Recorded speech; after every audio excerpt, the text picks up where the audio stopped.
Hi, my name is Anatoly Ivanov and I'm the director, producer, director of photography, sound engineer, editor of the Kvadrat feature-length documentary, which you can watch online for free, either at Vimeo or YouTube. And in this movie, I'd like to talk about the gear I've chosen to shoot it. It's a rather non-standard, non-Hollywood approach, so I hope it will inspire some creative ideas to solve your creative challenges in your own movies. But first, a little bit about my background, which is non-traditional. I did 3 years of painting, after which I've been working for 15 years as an independent still photographer. And during those 15 years, I've also been working as a freelance designer, doing print design, web design, and also a little bit of industrial design. And before I talk about the gear, actually I can show it to you quickly, just so you get the idea of the first rig, because we have several rigs on this movie. I'd like to explain my general approach to gear selection. I select gear specifically for the project, for specific context, for specific story. I don't select gear because it's cool or it's new or it's expensive or cheap or whatever. No, I select gear because of the story, because of the movie I'm going to shoot. And that's how I did it for the Kvadrat movie. So let me define this story, this context, that working environment that I was planning. First and major factor was that we were going to work with a one-man crew. That means me.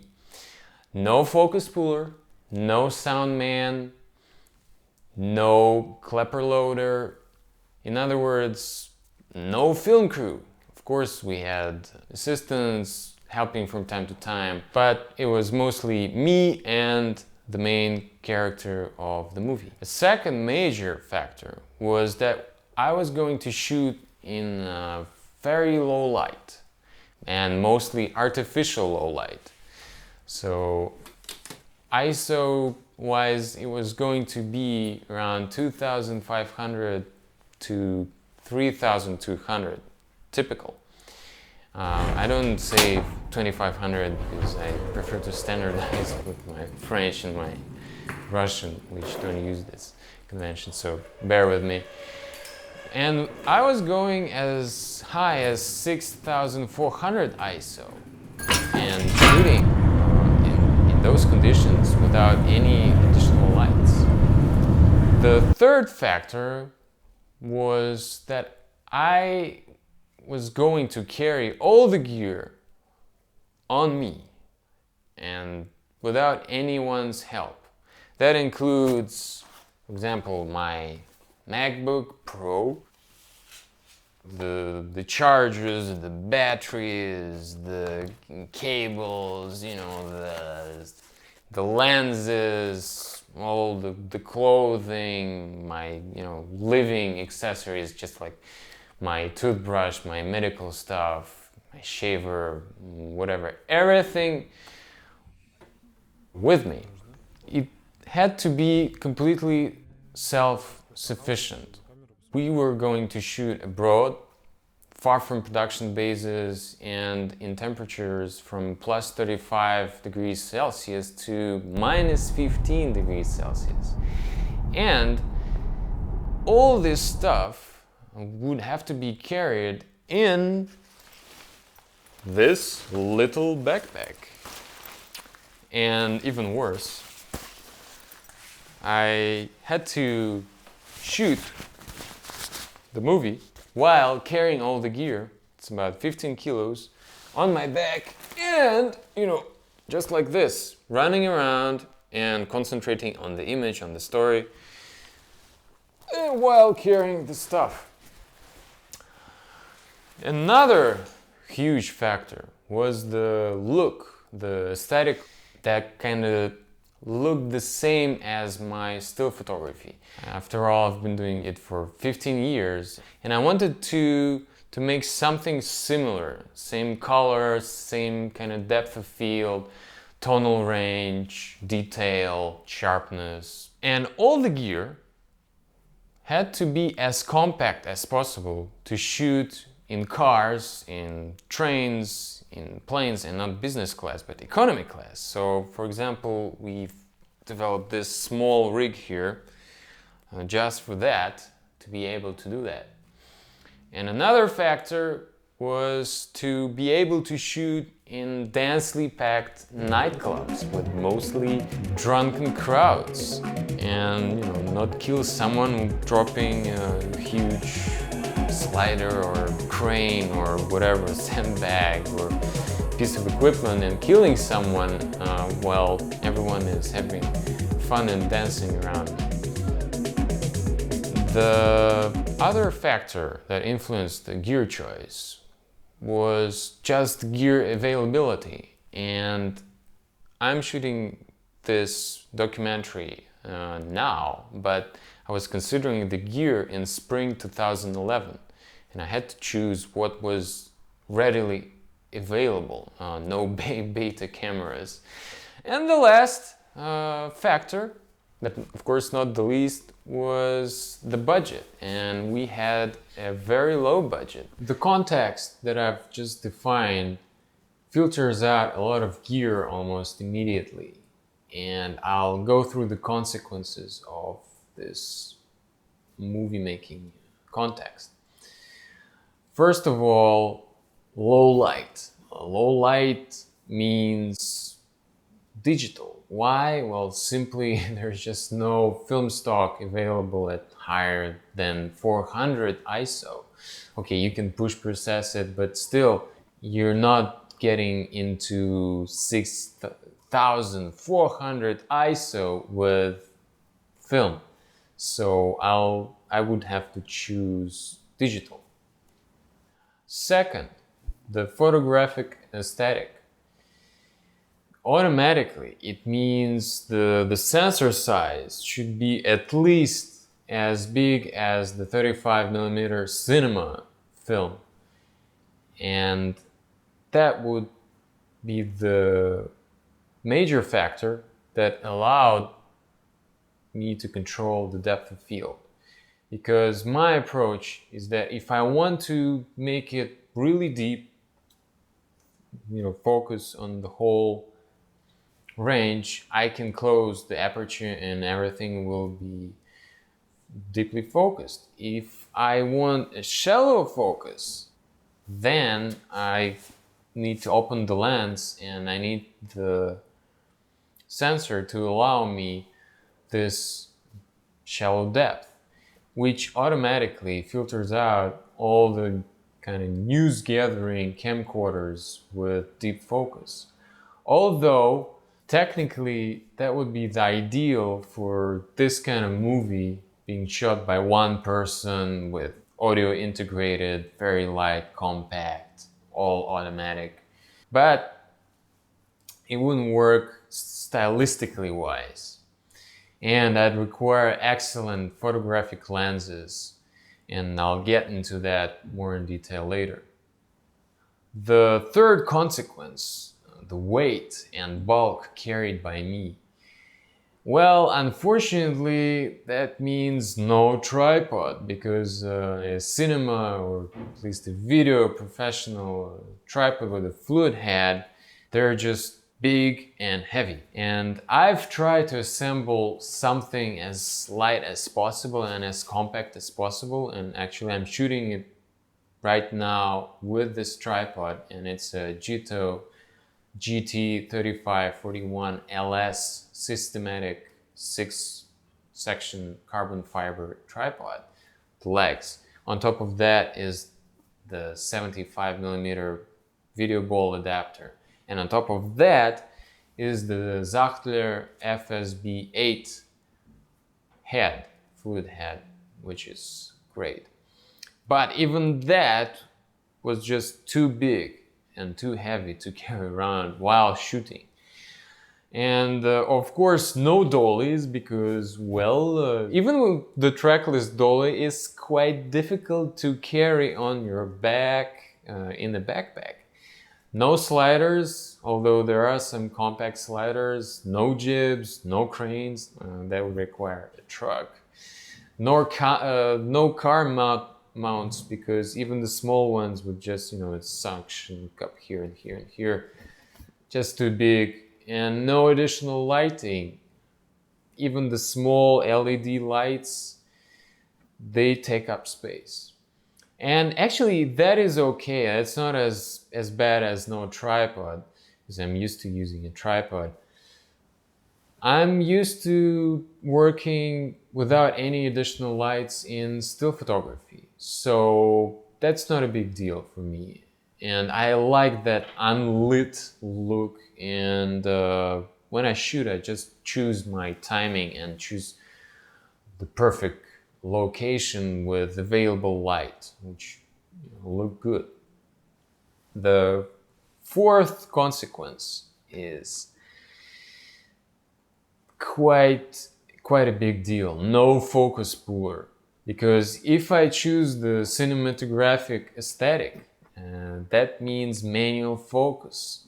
And manual focus is normally done by a focus puller. Especially if I use a Steadicam, and that's exactly what I would prefer to use on this movie. A lot of walking around and a kind of substitute to a dolly. So without a focus puller, I can't use a Steadicam, because normally you use two hands to control the Steadicam, and I have only two of them. The third one would maybe control the focus wireless unit. Quite impossible. So that leaves me with only shoulder mounted or handheld solutions. And I like to distinguish between the two. I think the term handheld used in cinema is kind of strange, because I can show you a handheld rig. And by handheld, what I mean personally is something that you actually hold just with your two hands, and that's it. Like almost like a still photography camera. And the shoulder mounted solution means the camera is actually on my shoulder. Of course, I'm using the hands as well, but it's quite different. The weight is on my shoulder, at least partially. So that's why I like to distinguish the two when I talk about handheld and shoulder mounted.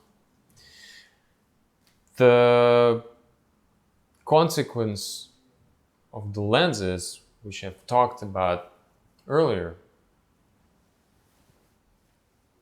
just an example, why I always start talking and thinking about lenses. Well, everything starts with the lens. I mean, if you take a camera, it's generally the first thing that sees the light getting inside to the sensor. And I like to first choose a lens system and then go to the camera choice. So, choosing a lens. First of all, I choose the focal length of the lenses I'm going to use. And it's a very personal choice. I mean, it really depends on your perception of the image it gives you. And I've spent 15 years in still photography choosing the focal lengths that work best for me. And again, it's very subjective. So if I use the Cinema 35mm format, the minimum focal length that I work with is 25mm. The maximum is 200mm. Anything wider, it's just too wide. I mean, the distortions are too big. They're too... I don't like them. That's as simple as that. And anything going, more telephoto than 200, that's just also too much compression to my taste. Next, focal length wise, I prefer zooms instead of primes. Why? Well, the main reason is it allows me a much more precise framing when I can't physically move. For example, right now I'm sitting and I can't move from, let's say, 32 to 40. And that's exactly the predicament I was going to have while shooting from a car, shooting from an airplane, and a standard airplane, not a fighter jet willing to fly anywhere I ask, but a standard airline aircraft. When you're sitting there and you can't move with the camera. So if you want to frame precisely, I prefer a zoom to do that. I can just dial in exactly where the framing stops. The primes, they jump in two big steps. For example, if you take Zeiss primes, it's 32, 40, 50, 65, 85, 100, 135. And it's just too big. I want 106, 107. And what do I do if I'm stuck in an airplane? Another parameter is that without an assistance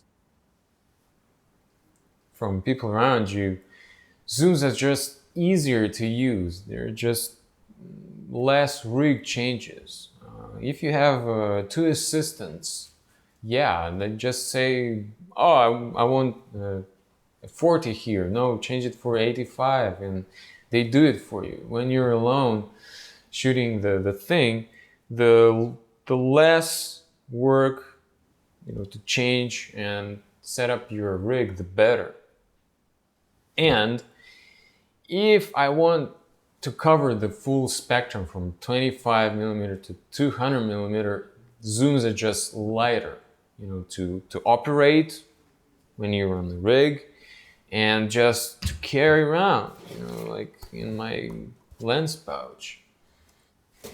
After I've selected more or less the focal lengths, I have to consider the lens mount, because there are several lens mounts used in the cinema world. And basically I had a choice of cinema dedicated PL mount lenses, Nikon F mount lenses, and the Canon EF mount lenses. The PL mount is very interesting, and it has a lot of positive aspects and negative aspects. The positives are it's just made for cinema work. It's all mechanical, there's just no flex, the lenses are big, and they don't move. Most of them have integrated outside gears for focus, for zoom. Well, that's not a PL mount lens, but just to show you the gear. For aperture, separated, third ring for aperture. And they have a huge focus ring rotation arc for manual focusing. So it can be around 300 degrees, a huge diameter. So you turn it slowly to focus manually, which is great. And the focus remains constant throughout the zooming. And the gear, when you change the lens, the gear positions, they don't change from one lens to another, at least when you're working with one make, for example, Zeiss or Canon. They're kind of standardized, and that's great. It saves you time. But there's, a lot of negative aspects. All PL mount lenses lack any internal stabilization. So if, like in my case, I just told you, you're shooting a shoulder mount or handheld, you automatically get the Jason Bourne 2 and 3 by Paul Greengrass kind of look. It just shakes all the time. And a lot of Canon EF mount still photography lenses, they have internal stabilization, which normally helps to shoot photographs with lower shutter speeds. But in the case of cinema, like with this lens, it's a 70-200, and a 200, if you just shake a little bit, you'd notice the jitter immediately. But with IS, image stabilization, it kind of smooths out the micro jitter, which you get when shooting shoulder or handheld. And it improves the overall kind of appearance of the shaky footage. It's not an equivalent to a Steadicam at all, but it's better. It's better than just the classical PL mount lens where you see each and every tiny bit of lens movement. And all PL mount zooms, if we're talking about zooms, are just super heavy. They are at least 2 kilos. Even if you consider the latest and greatest and lightest Canon 30-105 opening at 2.8, it's 2 kilos and something. And that's a lot for a one-man crew. And none of them feature any weather sealing. So shooting in the rain is not advisable. The other factor to consider, a negative factor, is just the price. A single Zeiss zoom would eat the whole initial budget for our movie. It makes you think twice before you choose the PL mount. The other mount available is the Nikon F mount. And the stabilized Nikon F lenses are very similar to Canon EF lenses. They're different color-wise when you're talking about telephoto, but they're quite similar. There are people who prefer Canon, there are people who prefer Nikon. I prefer Canon, and I've been working with Canon EF L lenses since 1999. And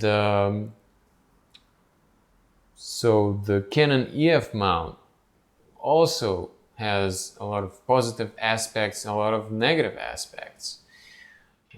A lot of L lenses from Canon have image stabilization. They're very light compared to PL mount lenses. And even big zooms like this, they're just super light compared to PL mount lenses. And of course, for a photographer, they're still super heavy. But for a cinema director of photography, they're extremely light. They're very compact compared to PL mount lenses. The main reason being that you don't have to integrate the gears. You can, shift focus while zooming. So it allows for much simpler optical systems and just smaller size. The newest lenses are all weather sealed, so you can shoot with this in the rain, no problem. Dust, whatever, just go ahead and shoot. And another positive feature of the Canon lenses, they look like a photography lens. And the 24-70, for example, you look like a photographer, which is good if you're shooting a documentary. And of course, they're very, very cheap compared to the PL mount lenses. I mean, the prices, they're still quite expensive if you're just starting out, but compared to the PL mount lenses, the primes or the zooms, they're just very, very cheap. But they have a lot of negative aspects. They're first of all, they're just made for still photography. They're not made for cinema production. They're all, I mean, the newest ones are all motor driven. They have really good ceramic motors inside, and just the mount itself, it introduces a lot of flex when you put the lens on the camera, because when shooting still photography, it's not a big deal. I mean, once you frame the shot, it's there, just release the shutter, it's done. But in cinema, with all the follow focus systems and, you know, the zoom systems, etc., it has to be absolutely rock solid, no movement. And the Canon lenses, non-cinema lenses, the EF lenses, the mount itself was never ever designed to allow that rock solidness. It was just never considered. And of course, they have no integrated outside gears for focus or zoom. And same thing for aperture. The aperture is controlled from the outside, from the camera, just using, you know, the dial on the camera, and it goes in steps. Okay, one third, but still you get, you know, this jumpy click click click, and it doesn't look good. The focus ring, generally the rotation arc is just tiny, super tiny, and it's logical because it's made for autofocus, and the autofocus motor inside, it requires just the least amount of rotation to focus, because the longer the throw, the longer it takes to focus with the still lens. And so Canon and Nikon, the same thing, they've tried to minimize the length the motor has to drive the focus ring, which is great for still lens. But cinema lens, it's a nightmare, because you turn just a little bit and already you're in infinity. And another negative feature is the focus shift while zooming.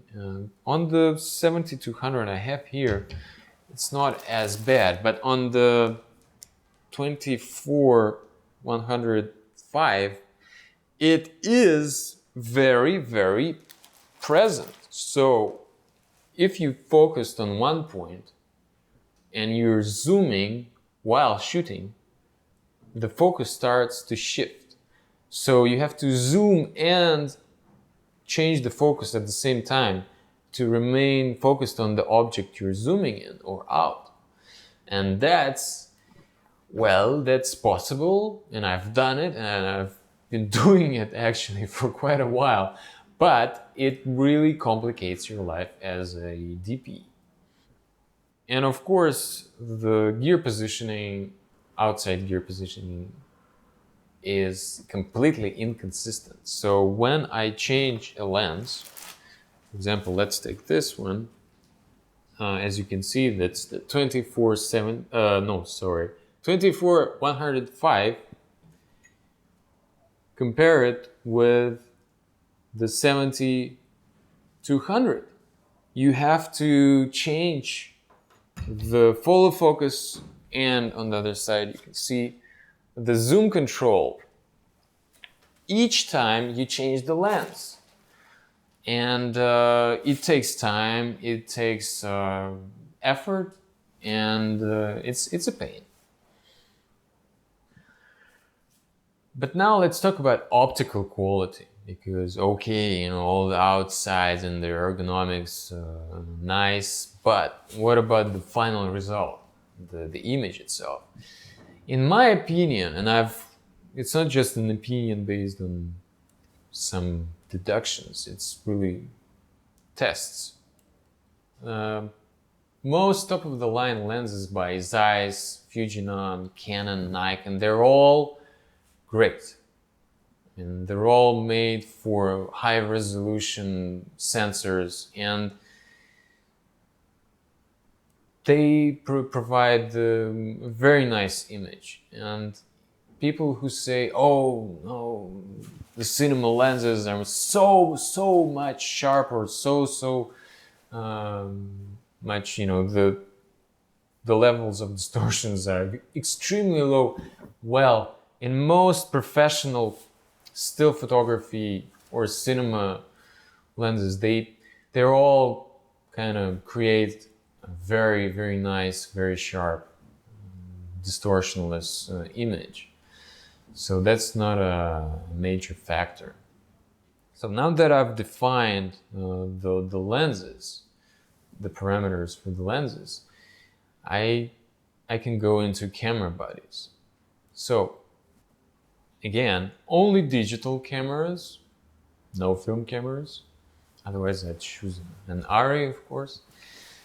In the beginning of 2011, the two dedicated cinema cameras, digital cinema cameras, that had a 35mm cinema film size sensor and which worked in low light were the ARRI Alexa and the Sony f3. That's it.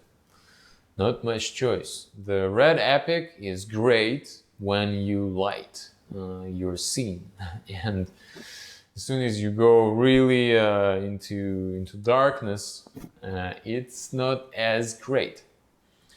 So I'll go through these two. The ARRI Alexa is excellent when it comes to image quality. It's got an excellent raw codec, extremely high bit rate. It's great for post-production. You can, push and pull in any directions. The tonal range is huge. And the color, you can change everything. The sensor is cooled by an active cooling system, and just the whole camera is made for cinema production. It's got all the ergonomics. The buttons are on the outside. It's very nice to work with. But the negative aspects are pretty bad, actually, because first of all, the Alexa is heavy. It's huge. The moment you put it on your shoulder, it immediately attracts attention. You look like a cinema guy immediately from 500 meters. Everyone's, oh, there's a movie being made. Another negative is that there's just no Canon EF mount version of the Alexa, so it kind of forces you to choose PL mount lenses. And there's no weather sealing. You can't run with it into the rain and shoot. And another major negative point is, and it's just too expensive for our budget. Over the top. Now, the Sony f3 has a lot of positives as well.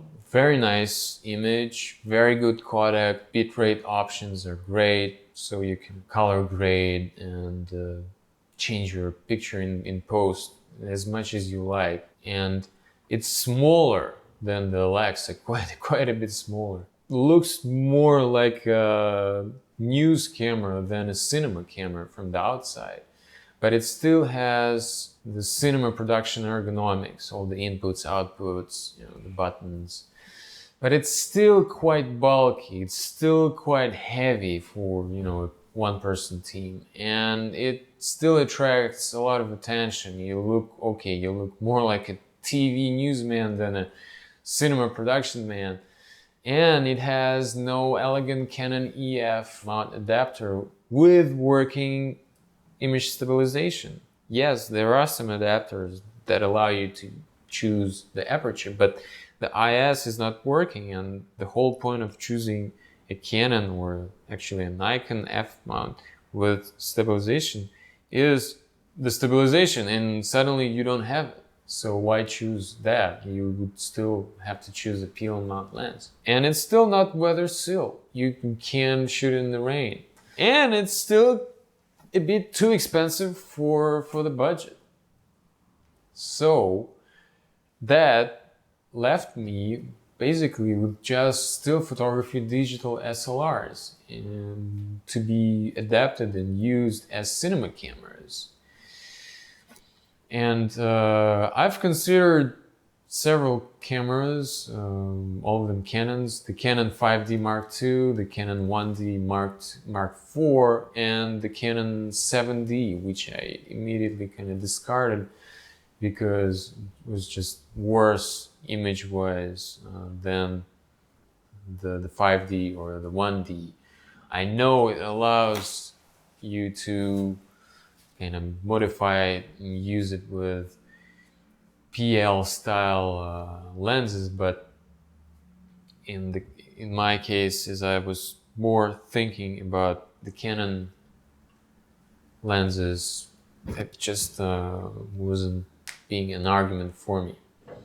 So the Canon 5D Mark II, I just got both actually, the 5D and the 1D, and started shooting with them in real life conditions. And the 5D was unfortunately unusable at 3200 ISO. The noise level was way too much. The rolling shutter as well was unusable when not on the tripod. If you're on the tripod and you're panning and tilting slowly, it's great. But if you're just walking on the shoulder or holding it like this, very, very small rig, you get the jello thing, and it's unusable. The Mark II HDMI out was standard definition 480p, and when you output that to an external monitor, that makes the focusing extremely difficult. So I ended up choosing the Canon 1D Mark IV, and I'm going to talk a little bit about its positive aspects as well as its negative aspects.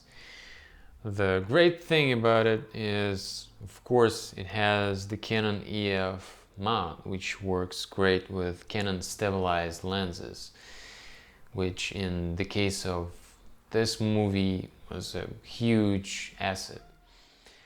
The other very welcome feature of this camera is that it looks, the images, the footage, look very close to my Canon 1DS that I've been using since Mark I.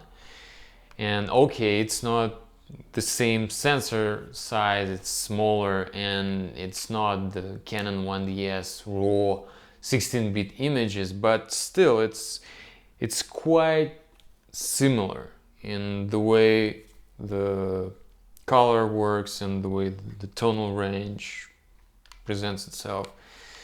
So it's a very, very seamless shift, graphically, visually speaking, for me as a photographer.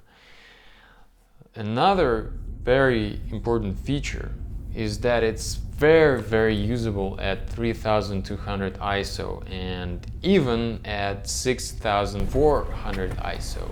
There is noise, but it's quite easily removable in post-production, and it gives you very usable images. And you can shoot under weak street lamps or under the moon. You get a very nice result. And it's super compact. Not in photography, still photography terms, but in cinema terms. This is from the side and from even the front. It's still very small. And I've built a small rig for it, so handheld, it's extremely compact, and I can shoot even without the Zacuto viewfinder. I can remove it, just put it in here, put myself back to a wall, and basically I require this much of space to shoot something, which is just crazy compared to the big cinema equipment you normally use.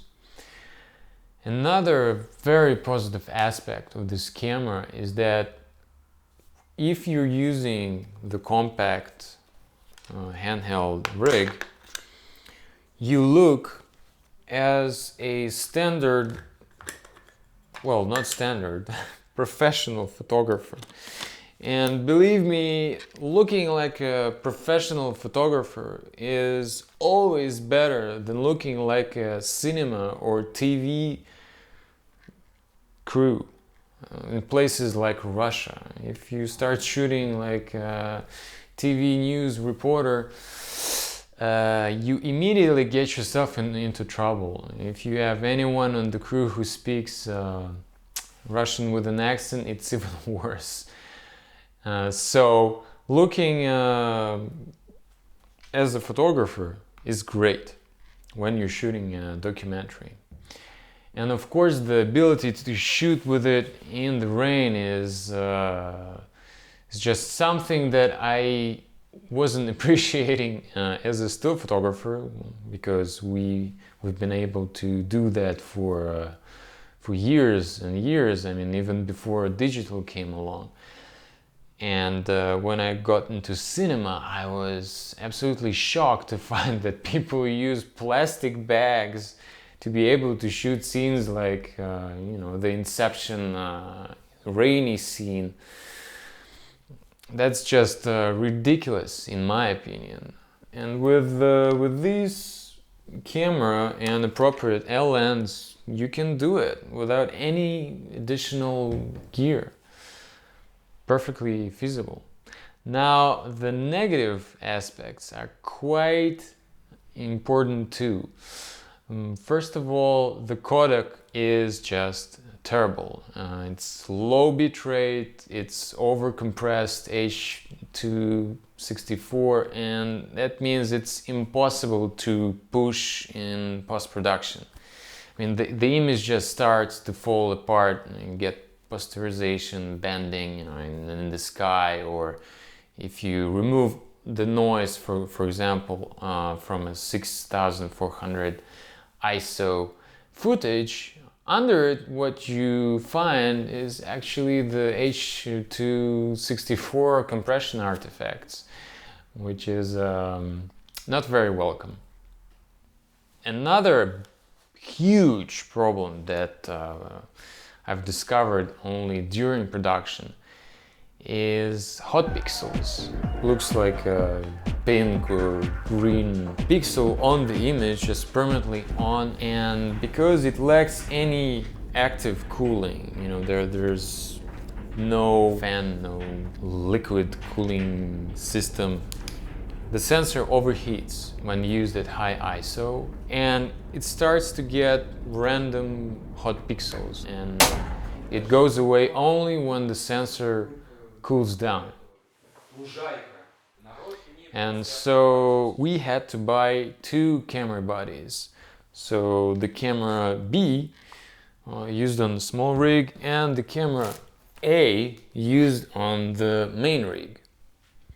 And so what I would do, as soon as the camera A would heat up and start to get hot pixels, you can start to see them when they heat up, before they get out of control. I would just swap the A camera to the B camera and wait for the A camera to cool down while I shoot with the B camera. Then swap back and rotate. As you can see here, there's quite a bit of things to change to swap the camera bodies. So quite involving in to change, but it was too late. Basically, the budget was already closer to the Sony f3, but we've already shot the major parts of the movie, and I needed to maintain the same look, the same feel, and the difference between the f3 and the Canon 1D Mark IV, they're quite significant, and I would suffer in post-production. It would be too different. So we just got another camera, another body, and shot that way. The other big problem is moire. The Canon still cameras were never designed for cinema production. They're sensors that are optimized for high-resolution still photography, and they need to downsample image data to record 1080p movies. So you're more likely to get moire than when using a dedicated film sensor. The 1D has another kind of particular problem, and it's analyzing on fine details like fine print on street signs, for example, or detail on brick walls. It looks weird, colors going wrong. The rolling shutter is much better than the 5D Mark II, and it's usable as a handheld or shoulder-mounted camera, but it's still there. So if you start to really run and gun with this camera, you get the jello effect pretty quickly. The other negative aspect is that it's a great still camera, ergonomics wise. It's really nice to use as a still photography camera, but as a cinema camera, it's just not made for that. Although it's much better than the 5D, they've added, small custom functions where you can use some buttons to start and shoot and change settings, and it's better. But it's just nowhere near a dedicated cinema camera with all the button layout specifically designed for shooting motion pictures. And another problem is the distance between the lens and the cinema rods, which is much higher than the industry standard, because the camera body is actually much taller than what's used in cinema, or even compared to the 5D.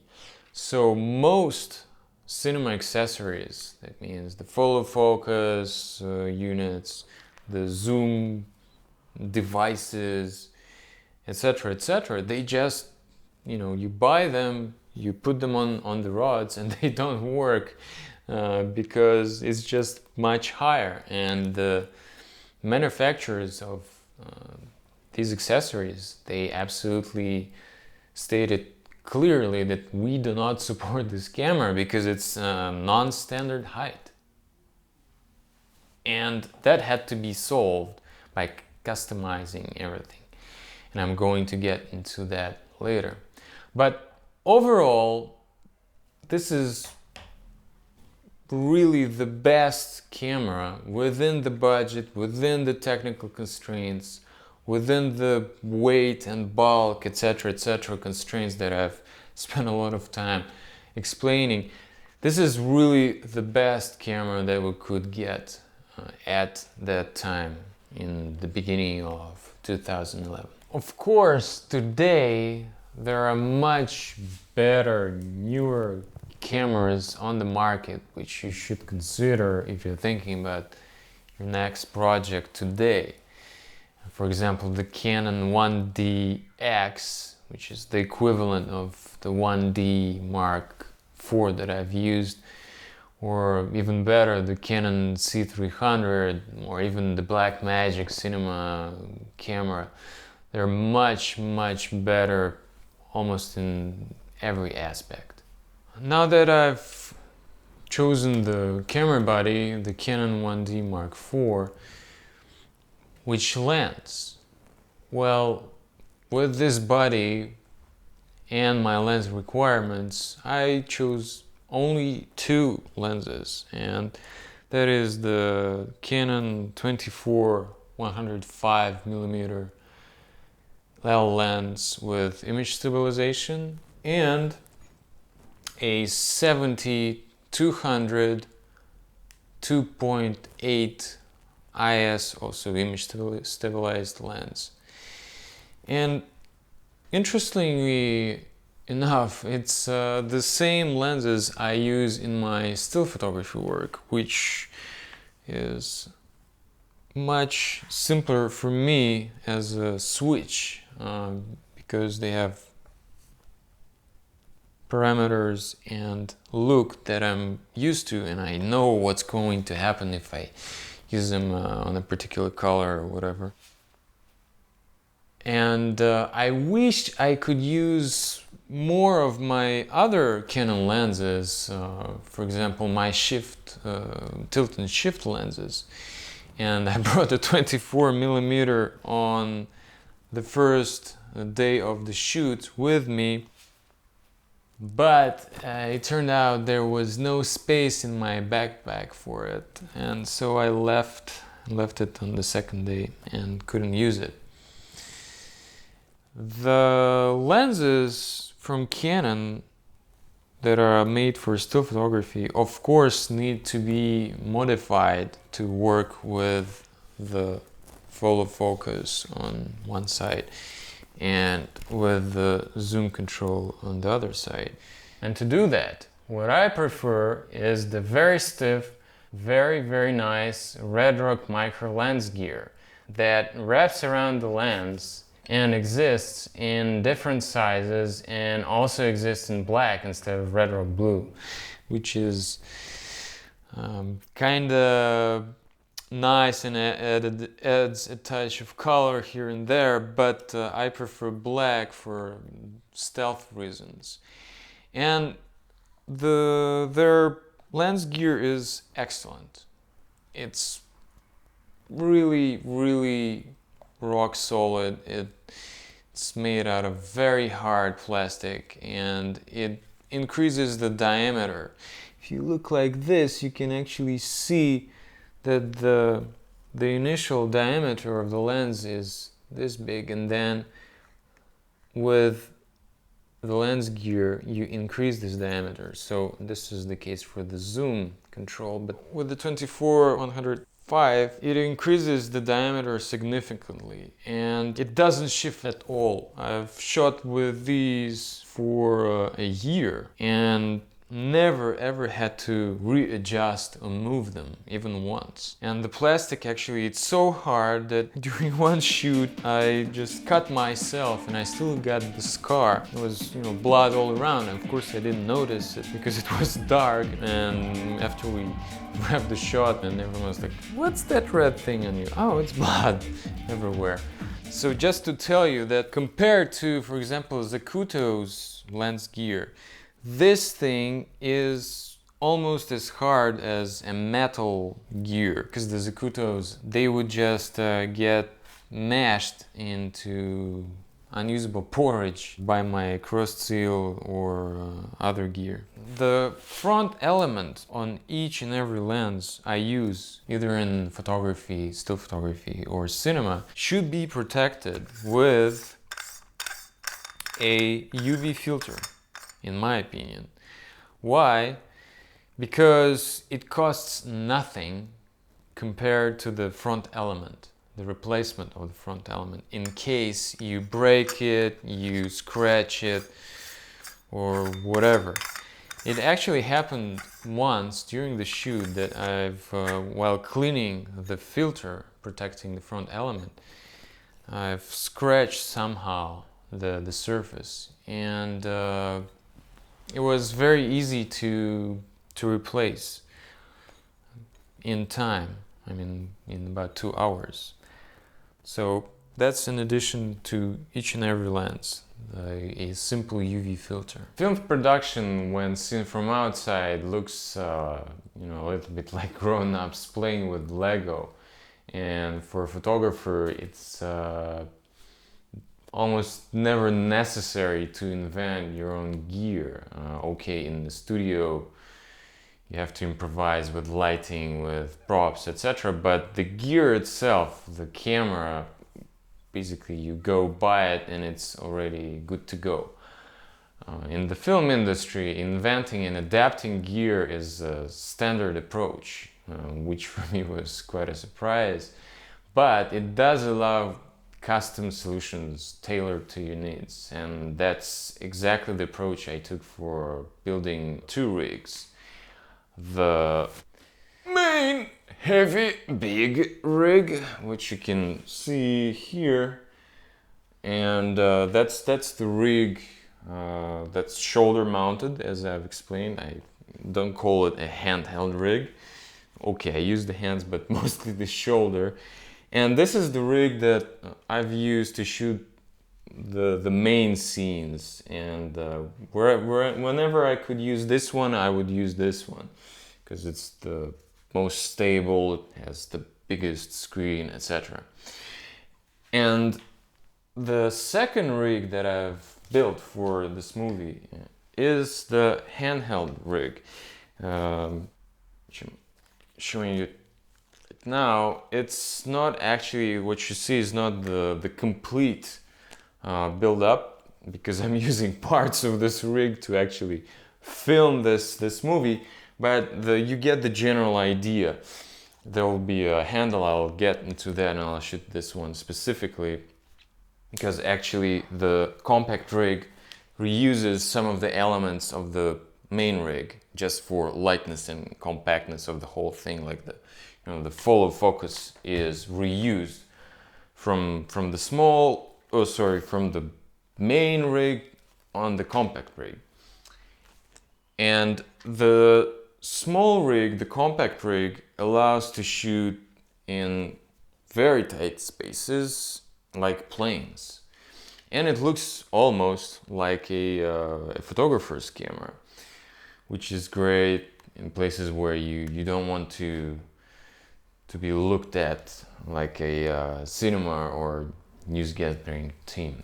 And it allows to shoot in rain, because all of the optics that I've chosen, okay, this is the 2470, I'm just using it here for demonstration purposes, but they all allow to shoot in the rain, and that's what I've used. As you may have already noticed, I use tape to cover labels, markings, and other points and locations of my gear.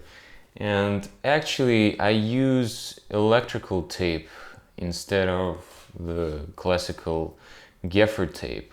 And the main reason is that gaffer tape has a rough kind of exterior, and electrical tape has a thinner, smoother exterior, with a plasticky finish and feel. And the gaffer tape is also, it doesn't leave any residue. The electrical tape does leave residue a little bit, but it's removable with alcohol. You can just rub it off, but don't use it on clothes. That's not a good idea. So why do I cover my gear with all this tape? Well, mainly for two reasons.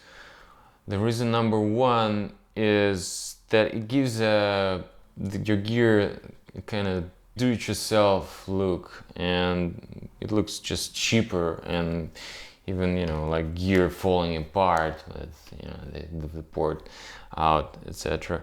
And it doesn't leave any huge big name brands on the outside, which is attracting less attention from people. The other reason I do this is it protects the gear in high risk areas like this one here or on the side. This part here actually touches the ground when I put the main rig down somewhere.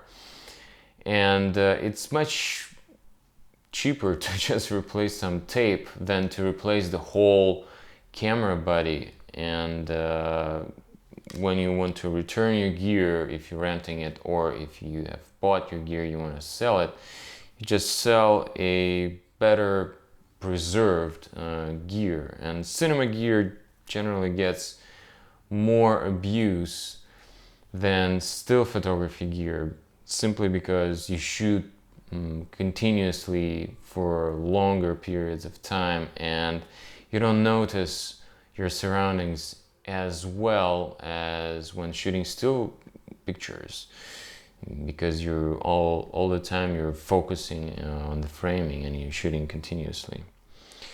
So I really recommend to tape over as much as possible. As the base of the rig, I use a pair of Redrock Micro carbon fiber rods. They're in 15mm diameter and they are 46 centimeter long.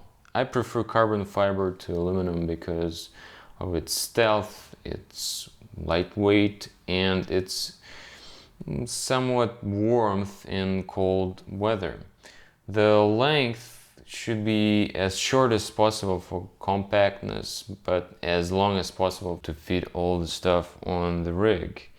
And the 46 centimeter is barely enough. Your accessories take a lot of space. The attachment system I use for both rigs, actually I'm showing you now the compact rig, it's missing some parts for you to be able to see more of the detail of the attachment system.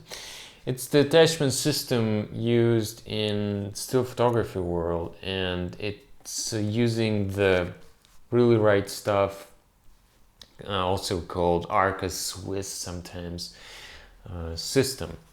Basically how it works is, I'm just gonna use my knee, perfect mounting accessory, is you get a plate for the camera, you screw it to the tripod hole, and the plate is actually custom machined by Really Right Stuff to hug the camera body precisely. So it has kind of lugs, I'd say, on the sides. So there's absolutely no rotation and no upwards and downwards flex. Use just one Allen key here to screw the camera to the plate, or screw the plate to the camera, whatever you prefer. And using quite a bit of torque, I mean, without breaking the whole thing, not damaging the threads. And once it's screwed in, you can actually move the camera from one clamp to the other. Now, the clamp uses this dovetail interface here, goes inside the clamp, and then you just clamp the dovetail and it holds the camera. Okay, in this case there is just a lever. On the main rig I have a knob. I'm using the Redrock Micro clamp for Really Right Stuff attached to the 15mm rods here. Take the camera, put it on the clamp, so from this side, yeah, like this, and then you just lock the whole system together. And once it's clamped, you don't need any screws. The two major advantages of this system are, first, it's just absolutely rock solid. Once it's clamped, or on the main rig I use a knob, it just absolutely doesn't move. It's like one piece of steel, and the camera actually is so solidly connected to the whole assembly that you can lift. Well, of course the compact rig is light, but you can actually lift the big one, the 8-kilo one that I have, and the only thing that can break is just the thread of the camera, or somewhere here, because I'm using a 1D, which is very tough camera made for war photographers. It's extremely solid. It just absolutely doesn't move, which is essential for the follow focus gears. Now I'm using a non-geared 2470 just for demonstration purposes, but you get the idea. And the second big advantage is that using this system, you can actually shift the optical axis. You can slide the camera from right to left, and basically lock, well, almost anywhere where I still get the rails of the clamp and of the camera plate. And in my case, I put it to the right of the normal optical center. I put it there. And the main reason for that is to make it work with standard cinema accessories, in spite of the fact that the lens is much higher than the standard used in cinema because of the Canon 1D extra tall body. Those two are their 15mm rods, and the normal center is here. But the optical axis, the optical center of the lens, as you can see, is shifted to the operator's right, so that the follow focus gear here can come into contact with the lens, and you can actually use the follow focus without any major modification to it on a much higher placed lens because of the camera that I've selected, which is just much taller than the standard. And that's the little trick that allows the use of kind of standard equipment with non-standard lens height. Again, I just shift the camera to the side. This is a good reference, actually. This is the center, and optically it should have been to this side, and it's not. And the same stands true for this fluid zoom system, also by Crossziel. It is, because it's shifted to the right, there is enough space for the gear to come under and kind of to the at the side of the lens, and then control it like so. Okay, so you get the idea. Zoom out and zoom in, and that allowed me to move the camera body away from my head, because if I would have centered the camera and the lens exactly over the center of the rods between them, that would leave a lot less headroom for me. I would be keeping my head slightly to the side. This camera placement allows me to even look to my right, shift the camera, the rig, and just more breathing space. Another reason is to counterbalance the huge and heavy monitor. It's about 700 grams. To counterbalance it using the weight of the camera and the lens. So as I shift it to the right, kind of the whole weight shifts to the right and counterbalances the huge monitor. I mean, it's not perfect.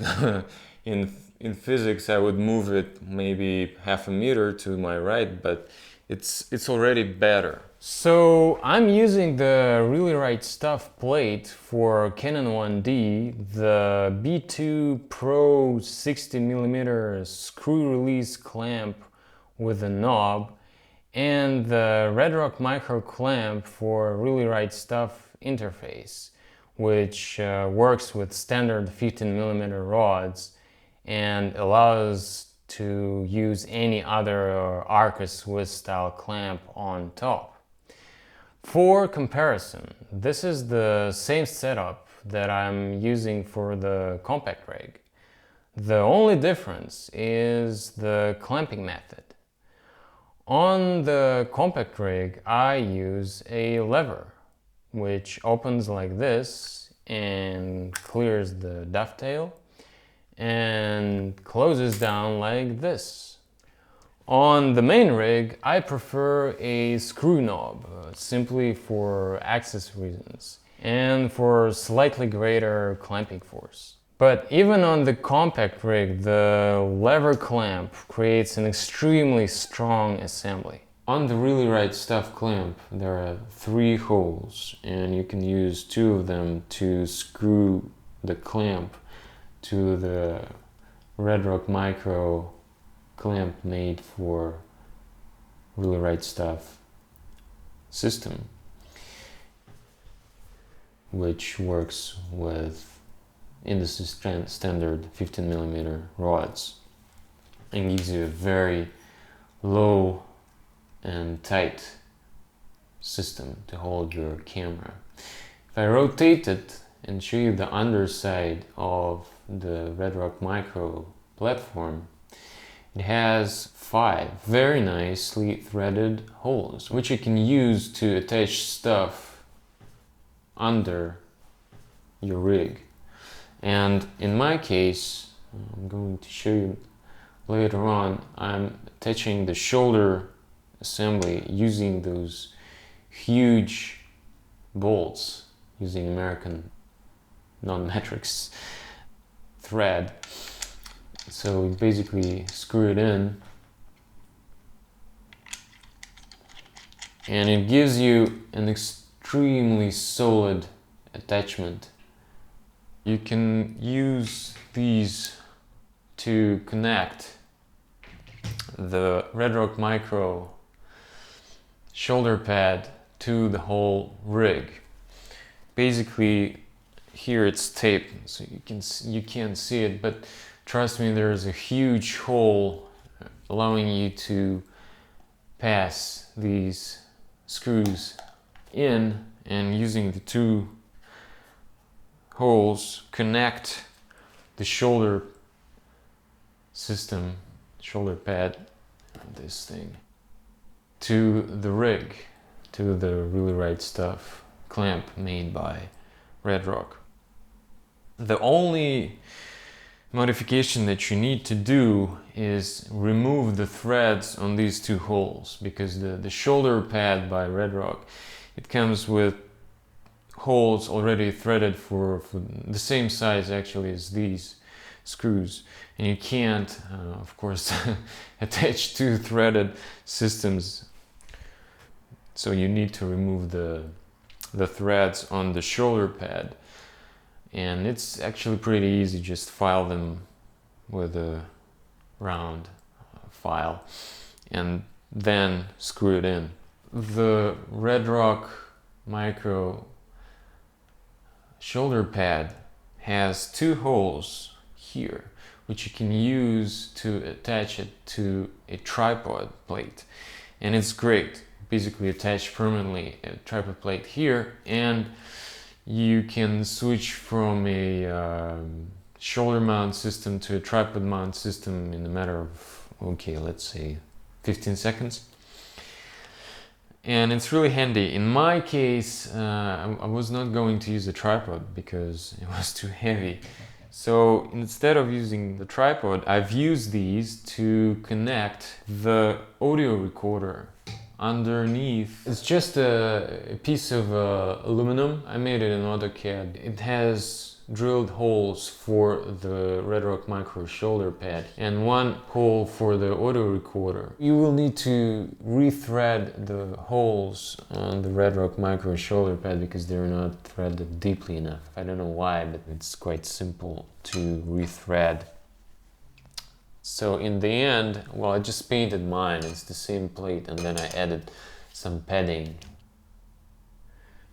That allows you to move the audio recorder as close to the subject as possible and as far from the camera noise, including the follow focus, as possible. And it's centered under your rig, and it's a very robust system. It doesn't use any articulated arms or whatever. It's just a piece of aluminum with 2 screws and just won't move at all. It's very light for such a robust attachment system, and it's very simple, and anything that's simple generally works better than complicated systems. So I've padded this section of the rig with closed cell polyethylene foam to allow me to film from the knee or from the hip or whatever you call it. It actually gives almost a tripod-like stability and effect.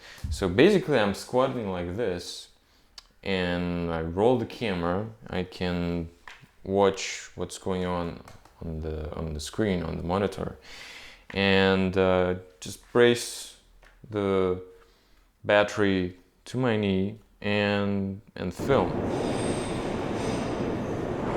And it's almost not moving.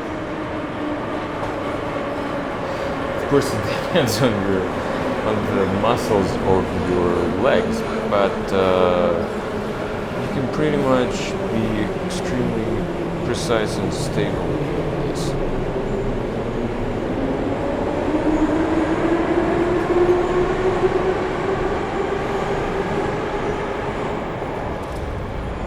Another alternative, I mean, if I just rotate and show you from the other knee slightly to the side,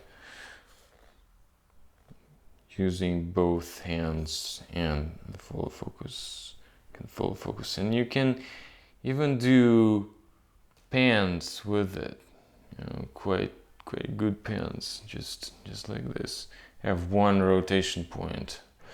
Of course, it's not as good as a tripod, but it's quite usable.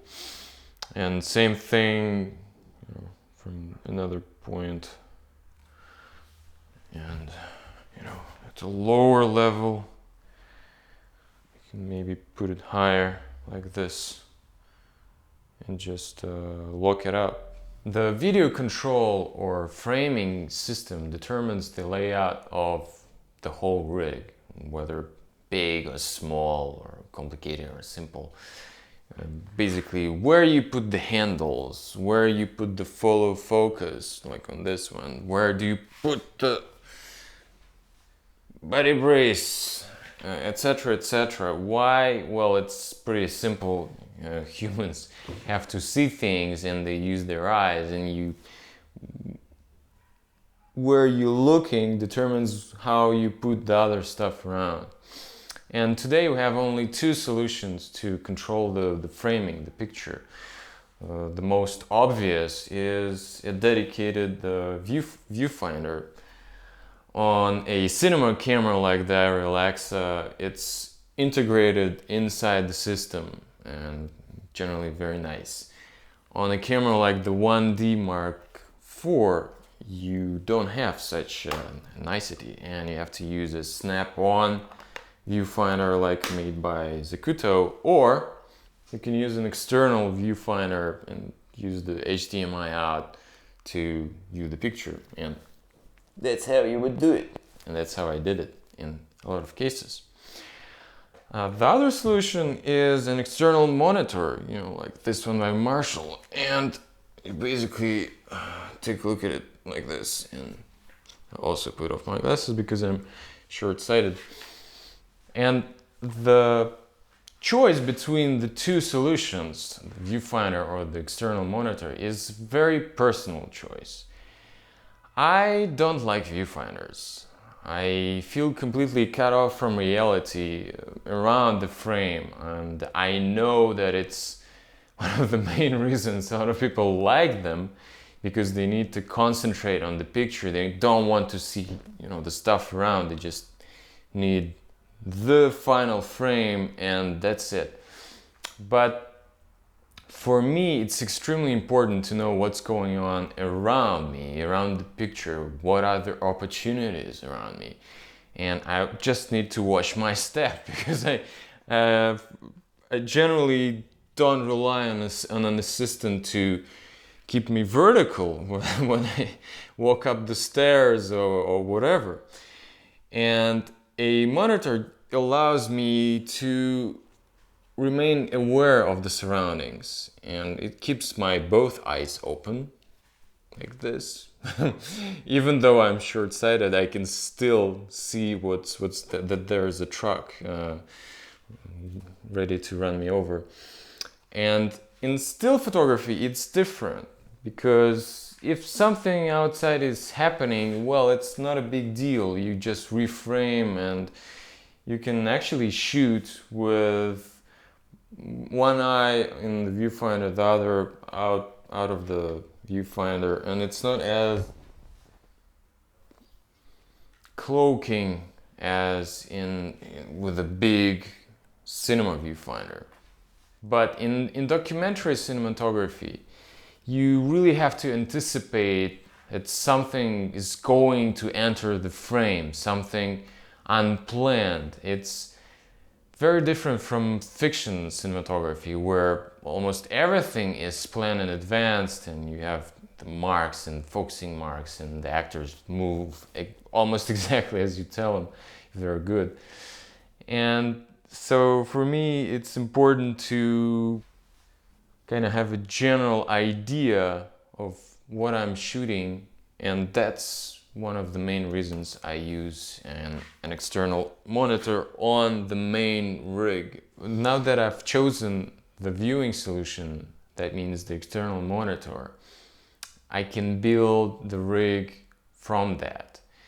And in order to build the rig, you need to think about the way to handle the rig. And we humans only have two hands.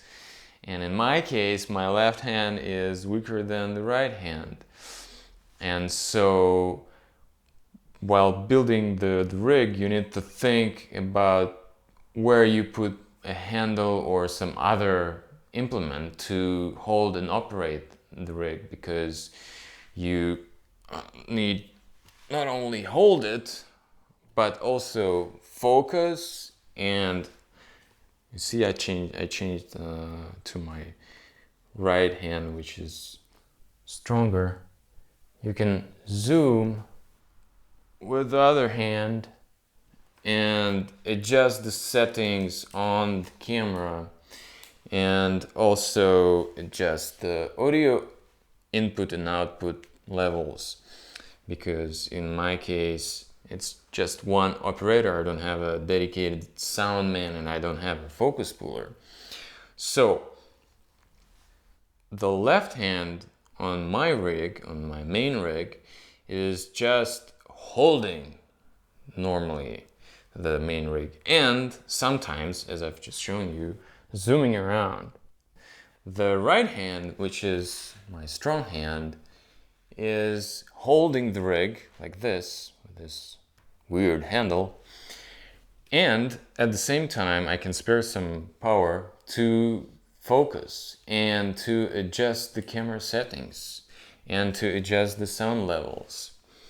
So those two are very different hand positions, and they're in very different places relative to the rods, relative to the camera.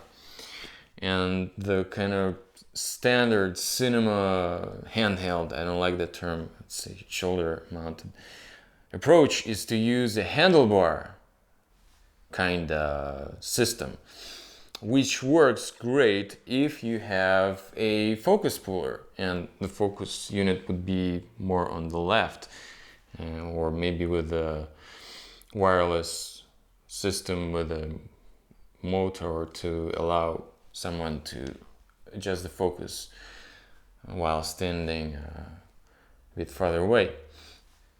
A good example are the O'Connor O-grips. They're great, I've tested them, they're very adjustable, they're extremely strong, you can really knock nails with them. They were good for that handlebar thing, but they're also extremely heavy, and most importantly, they don't allow you to have such a difference between the positions of the two handles. So they're mostly usable when you work with a focus puller. So for the left hand, I'm using the Redrock Micro handlebar clamp, which you can see here, but just with one rod.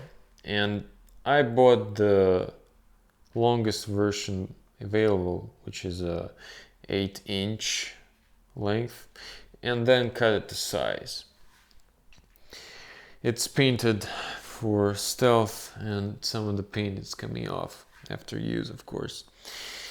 So it's screwed in here and using Loctite, and the edge is rectangular. The insertion point is same as on the rod. So when you input the rod, it just doesn't rotate.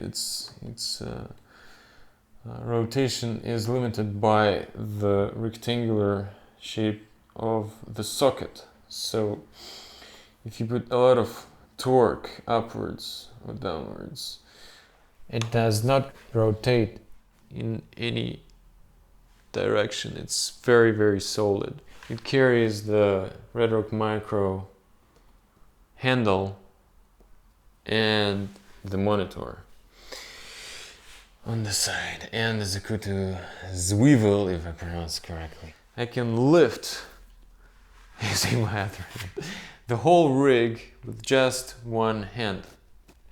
80 kilos, man. So I need another one. Yeah, and it just does not move. It's very, very strong, very solid, and of course it's using a little bit of Loctite, but still. And it's very light for its strength. And I've done this one handle thing with even the heavier 70-200 lens, and it just does not move, and has never moved through the whole year of shooting with this system. Actually 10 kilos with a bigger 70-200 millimeter lens. So the right handle for the right hand. I'm using a kind of weird combo of the Redrock Micro grip rod, which allows to attach a handle under the follow focus unit, and I bought it in the 8-inch length, which is actually the longest possible, and then I cut it as short as possible, and I cut it to size. Normally then what I do is I repaint it, and some paint has gone off, but it's for stealth and visibility, a lower visibility. And on top of this rod I put the Redrock Micro hand grip, and I cut this one as well, as short and as small as possible to fit my palm. So basically I hold the rig like this, and it allows my fingers to remain free to operate the follow focus and dial the big knob. And by the way, it's Redrock Micro hand grip accent kit in black, which converts their regular blue hand grips into a black one, so it makes a stealthier rig. The follow focus on top of this, which is of course sitting on the rods, is a Crossseal 206-01S follow focus. And as you can see, it's kind of unconventionally placed on the right. Why? Well, as I've explained, it allows me to use my stronger right hand and hold the camera, the rig, and focus at the same time. And seeing from the other side, it frees up the left to allow me to see the outboard monitor better. There's no knob here, and even actually just the knob would be maybe fine, but imagine my hand actually turning the knob all the time, full focusing all the time. That kind of takes the almost half of the screen. I would need to put the screen to my left and be working like this. So that's not optimal. So I have the whole viewing space here for the screen. And because it's a documentary and I never know what's gonna happen where, I'm not using the focusing marks at all, and there's just no need to visually see the follow focus. And as you may have noticed, I've removed the focusing marks ring, and because I don't need it at all. I can place as many marks as I like. Nothing happens according to those marks, so just no use. So I just watch the monitor and focus as I go and as things happen. And this particular follow focus is an absolutely key piece, and it should work perfectly with your hand. So it's important for you to choose maybe some other follow focus that works better with your big or small or whatever hand. We're very different in this regard. I prefer the follow focus from Crosssteel. It has an excellent grip, it's big, and the mechanics are just excellent. It has no play. It's very smooth and very precise. And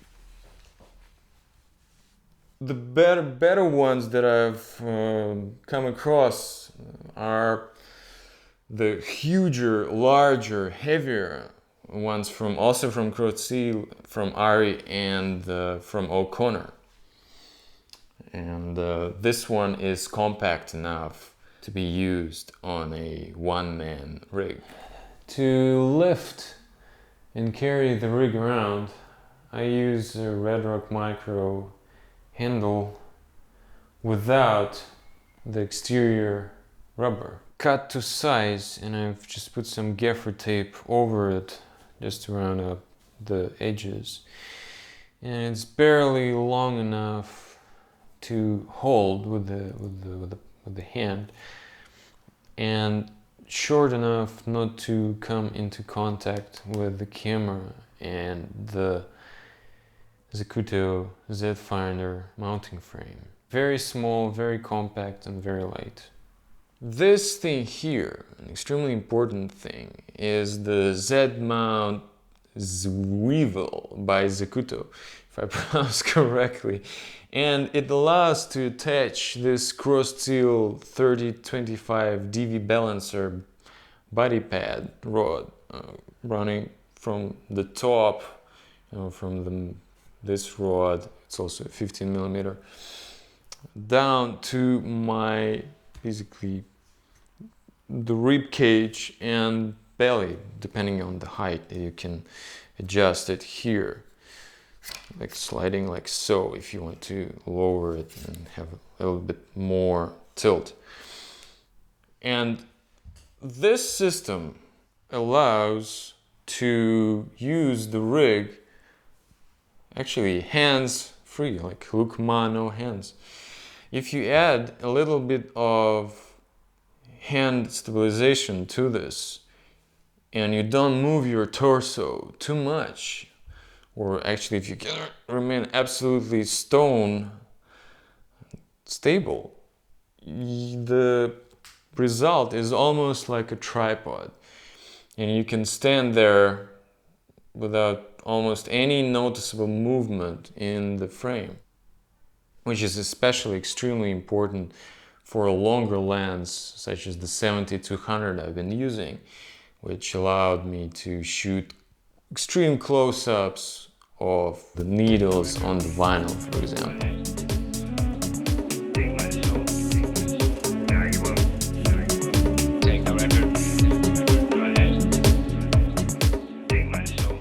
And also, it allows me to use one hand to operate the follow focus and the other hand at the same time to operate the zoom lever and focus at the same time, because the 24-105 shifts focus while zooming. And generally I use the zoom quite sparingly during the shot itself, but zooming just a little bit, zooming just a little bit out, you know, when the scene changes. This allows me to do that. Of course, it obstructs the view to the monitor, but it's, you know, it's usable. And without this brace, that would be just impossible. I mean, just holding it by one hand and trying to reach the zoom lever, impossible. Another great thing about this system is that you can actually rotate the whole assembly, because the Zacuto thing here just rotates on the rod. You can put it off your shoulder. Let me just unscrew this and put it on your knee or on a bag or on a table or whatever, like this. And you get a tripod-like stable platform, and you can shoot.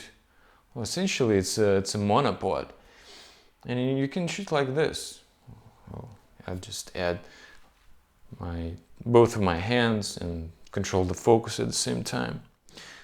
Great system. As I've said before, I prefer a monitor to a viewfinder to control exposure and composition. Size-wise, I prefer the screen to be as big as possible while still remaining manageable on a shoulder-mounted rig, especially while walking through crowds. So 7 inches is about right. And in that size, this Marshall Electronics VLCD 70XP HDMI PT is really good. It has a lot of positive aspects. It's a very faithful work tool. It allows to adjust gamma, to adjust color temperature, bias, and gain of each RGB channel independently. So I can perfectly match the color and contrast of what's shown on my Marshall screen to what's shown on my ICC profiled full-size desktop display. So after the initial match, I know that what I see on the Marshall display during the shoot is exactly the H.264 video I'll get in Final Cut Pro. This display has always shown me any technical problems with video capture, such as the hot pixels and the weird horizontal bands in places lit by LEDs that, you know, use cheap dimmers and pulse width modulation. Plus, the Marshall automatically compensates for DSLR HDMI signal cropping, so it shows full screen instead of with the vertical black bars on the sides. But this monitor also has negative aspects, and first of all, it's heavy. It's 870 grams, and that's even after I've modified it a little bit. The battery adapter from Marshall normally attaches with these screws here, and it protrudes a little bit and takes just a little bit of weight. So I just removed it, and basically you have a wire with contacts coming out, and you just can cover it with electrical isolation tape. It's different. Again, I'm not using any gaffer tape here. And it basically gives a more destroyed look to the display, and because most of the people see this when they look at you, and it takes away just a bit of space and weight because I'm powering the unit with the main battery on the back, so just needless here. The HDMI in cable and the HDMI out, it's a loop. The major negative aspect of this display to me is the lack of waterproofness. The vents open upwards to any rain or even small drops of water, and it goes directly inside the display, all the electronics, etc. So same thing for these vents on the back and small vents there. The problem is you can't cover it with any gaffer tape or electrical installation tape, and you can't make a plastic bag that would cover it tightly, because it is a ventilation system here, and the display heats up a little bit. It's quite warm to touch. So if you cover it with tape, the thing will just burn. So don't do it. Same thing on this side. I attached the Marshall monitor onto the Redrock Micro left handlebar rod using the Redrock Micro mount with their micro spud. It's a very solid way to attach a heavy 900 grams screen. For comparison, I've tried articulated arms with the same display, and they would just swing out of position under high G-forces. For example, when tilting down quickly to reframe a shot. The screen is positioned as centrally relative to the eyes as possible. So let me show you it from the other side. You can see my head, you can see the screen here. Well, it's a bit to the left, but still it's as central as possible, so I don't have neck strain. Okay, it's a great display, but what's incredible is that no one really makes a good custom fit display hood for it. And as I was planning to shoot outside as well and during daylight, without the hood, well, you can't see as much as with the hood. So if no one makes one, well, I just built one myself. And basically I took all the measurements first, and then put it in AutoCAD, and then send the file to laser cut the pieces. It's basically aluminum plates cut to my design, and then I repainted, or just painted them over with black heat-resistant paint, synthetic of course, and heated the whole thing to, I think, about 200 degrees Celsius or something. So it's really tough, and it resists the sun heating the thing. So basically it's a three-piece design with the side here, and the main hood, the top hood here. I'm using just electrical isolation tape as a hinge, and then basically you put it like this on the top, like so. Okay, and just use the small screws and start fixing the whole thing. Because they are in a triangle, once everything's screwed in, it's really tight, and it doesn't move at all. And each side has 3 holes, threaded holes. Thanks, Marshall, for doing that, because otherwise I would have needed to use some kind of Velcro or some glue or whatever. Not as elegant and tough. Okay, nice and tight.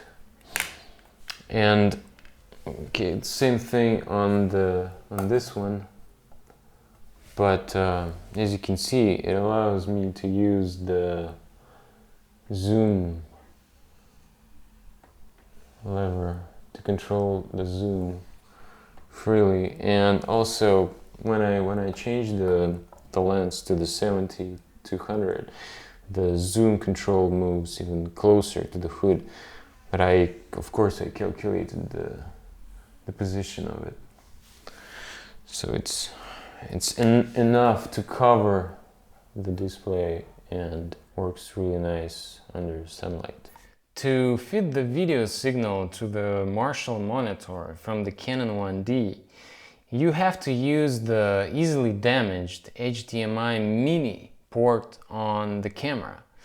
So I modified the Canon HDMI port protector to fit a cables-to-go velocity 90 degrees rotating HDMI female to HDMI mini male port saver adapter, which basically sends the HDMI cable backwards instead of to the side and into my head.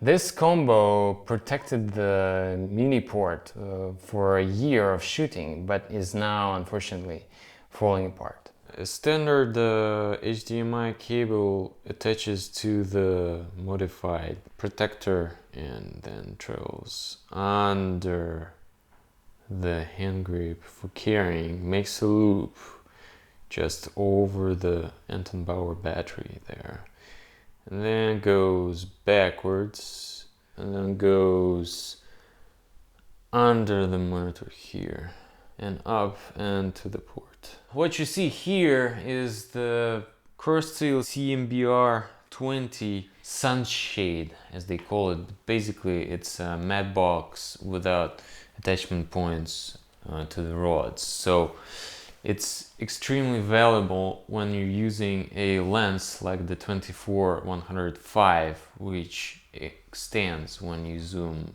in or you zoom out.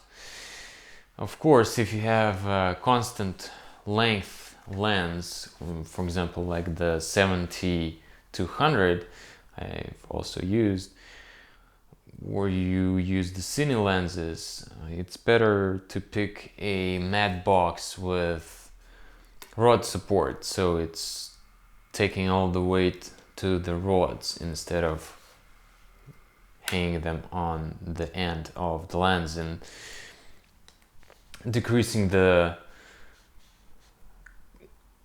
optical axis downwards so that your gears just don't work as well. But in this case, this is the primary lens that I've been using for this movie, and so a system that would allow me to work with an extending front element was absolutely crucial. And it's really good because it's lightweight, and as you can see here, just use it allows two 4x4 glass filters, and I've used those specifically to create my very ND combination using two polarizers. And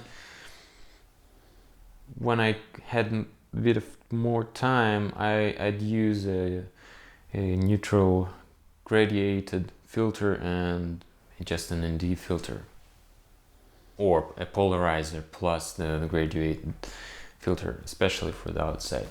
But although of course the variable ND filter was extremely useful in a documentary setting where you go in and out of buildings and the light is changing constantly, you can't control it all the time.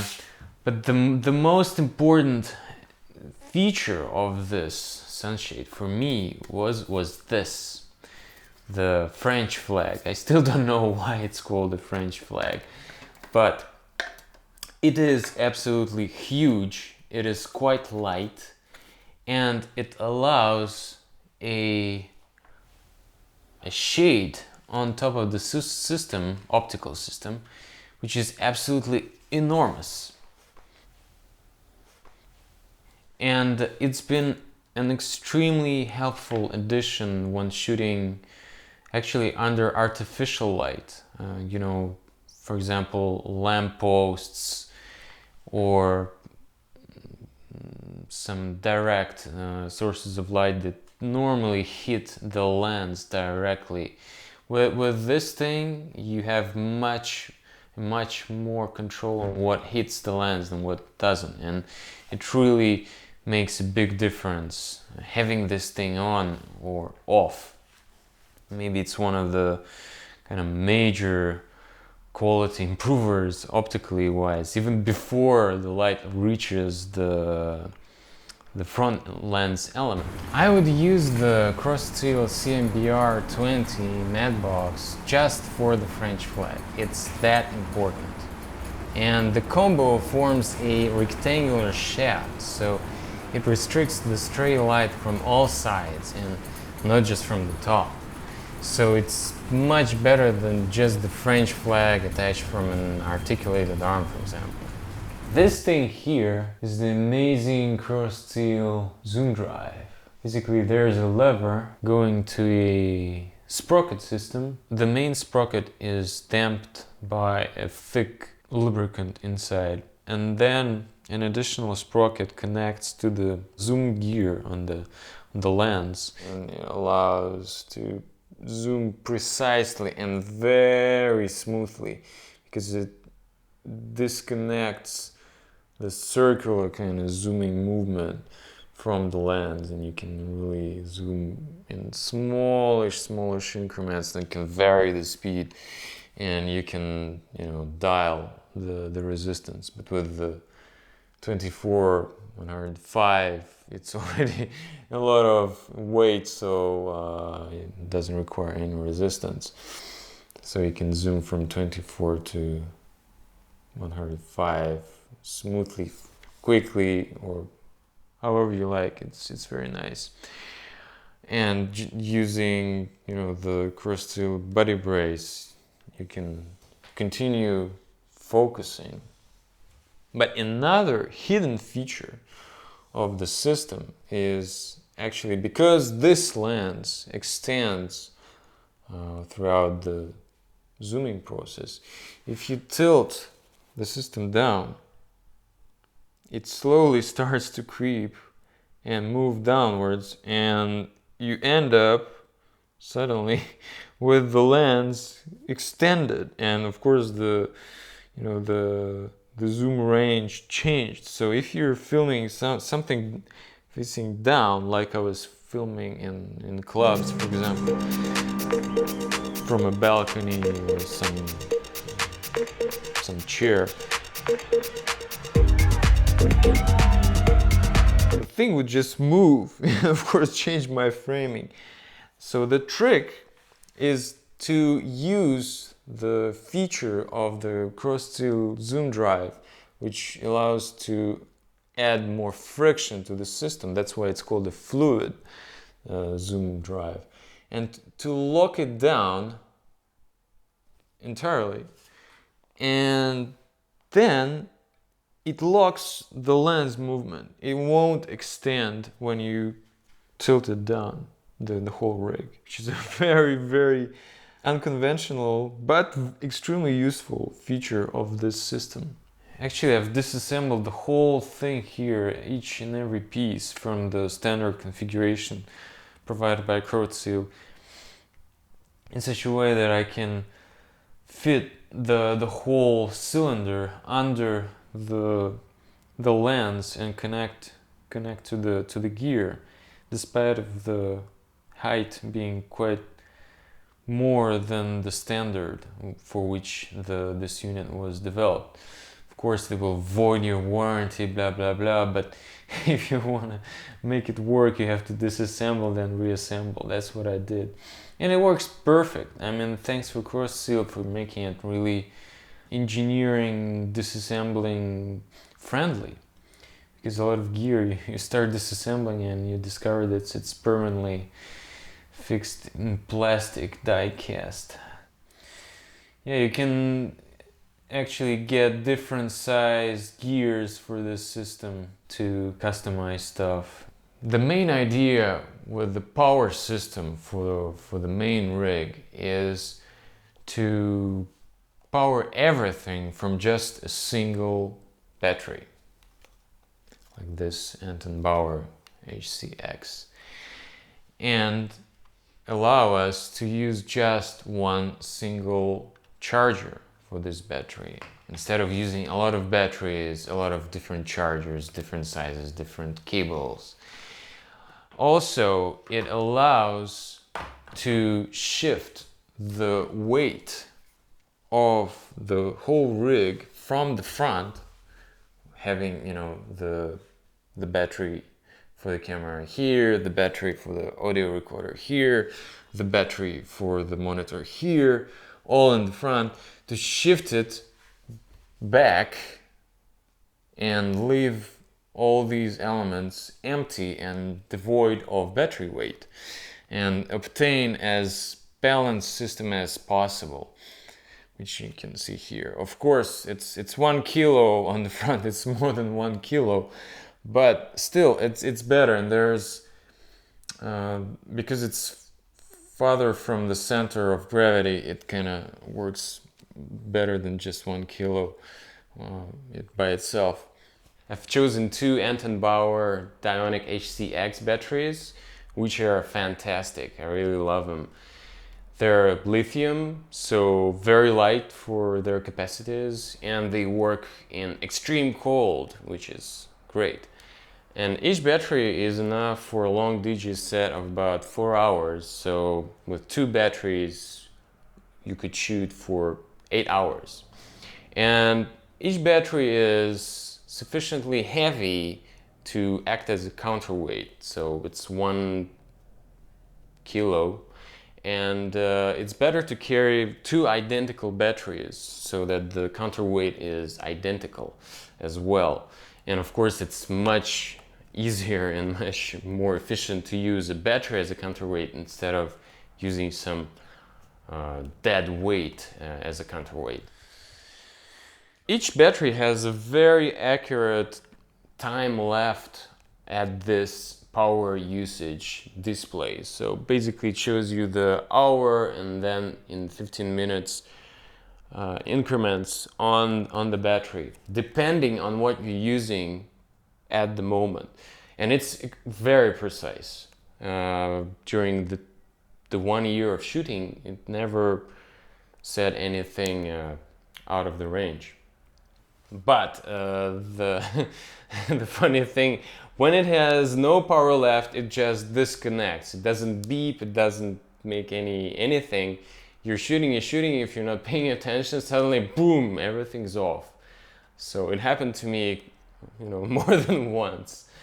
The other positive aspects of this battery is that it's very tough. I haven't tried dropping it from a 16th floor, but they're made out of special impact case, and so the normal kind of handling, you can see it's taped over as I do usually, because there's a very nice Anton Bauer logo. And also these batteries have a very nice sleep feature, which detects lack of movement and switches the battery almost completely off when it's not used, when you just keep it, you know, somewhere stored, which is a big plus for a lithium battery. Lithium batteries, unfortunately, they kind of leave a small amount of charge trickle out, even though they're not being used. So if the whole battery system goes to sleep and switches off almost completely, it's great. There is just one only problem with this battery. The International Air Transport Association, Class 9 dangerous goods. And what does that mean? Well, that means that you can't travel with these batteries in your checked luggage. You need to normally transport it with a specially certified case, and the transporter itself should be certified to be able to move the Class 9 dangerous good by air. But what's really funny is that you can't travel with these in your hand luggage, which, you know, for me it doesn't make any sense. But as long as it's in your hand luggage, you can travel by plane. If you want to check these in more than 2 or even 1, you can't do that. So it's a problem. The larger Anton Bionic 160 is just completely forbidden, even as hand luggage. So this is the biggest capacity battery you can travel with by plane. The battery locks into the Anton Bauer QRSP400A gold mount plate, which I've screwed onto the Red Rock Micro Balance Plus, which is a vertical accessory plate for mounting Anton Bauer plates to standard 15mm rods. It allows very convenient horizontal adjustments, so I shifted the battery assembly away from the optical axis to my right in order to counterbalance the monitor, which is on my left. I've also glued 4.5 centimeters of closed cell polyethylene foam to the other side of the Red Rock Microbalance Plus to create a pad against my shoulder blade. It allows to brace the rig, especially when tilting it down. It also allows to hang the rig on my shoulder when I need to take a quick break or to give instructions or adjust something. And it's also the crucial piece for the "look ma, no hands" trick when using the Crosssteel 3025 DV balancer body brace, because otherwise the rig would just slide forward. The thickness, of course, of the padding will vary depending on your body. The battery plate itself has only one socket, so an Anton Bauer 1 male power tap to 4 female power tap sockets cable splits the power into 4 positions, and I'm using the 3 of them. The first is used for the Sweetronics PTXLR 28-inch power tap to 4-pin XLR cable that runs alongside the rig to power the monitor. The second is used for the Sweetronics XP DSLR 12C for the Canon 1D converter, and it runs to the Canon ACK E4 AC power adapter, which replaces the Canon lithium battery by an external power source with much more juice.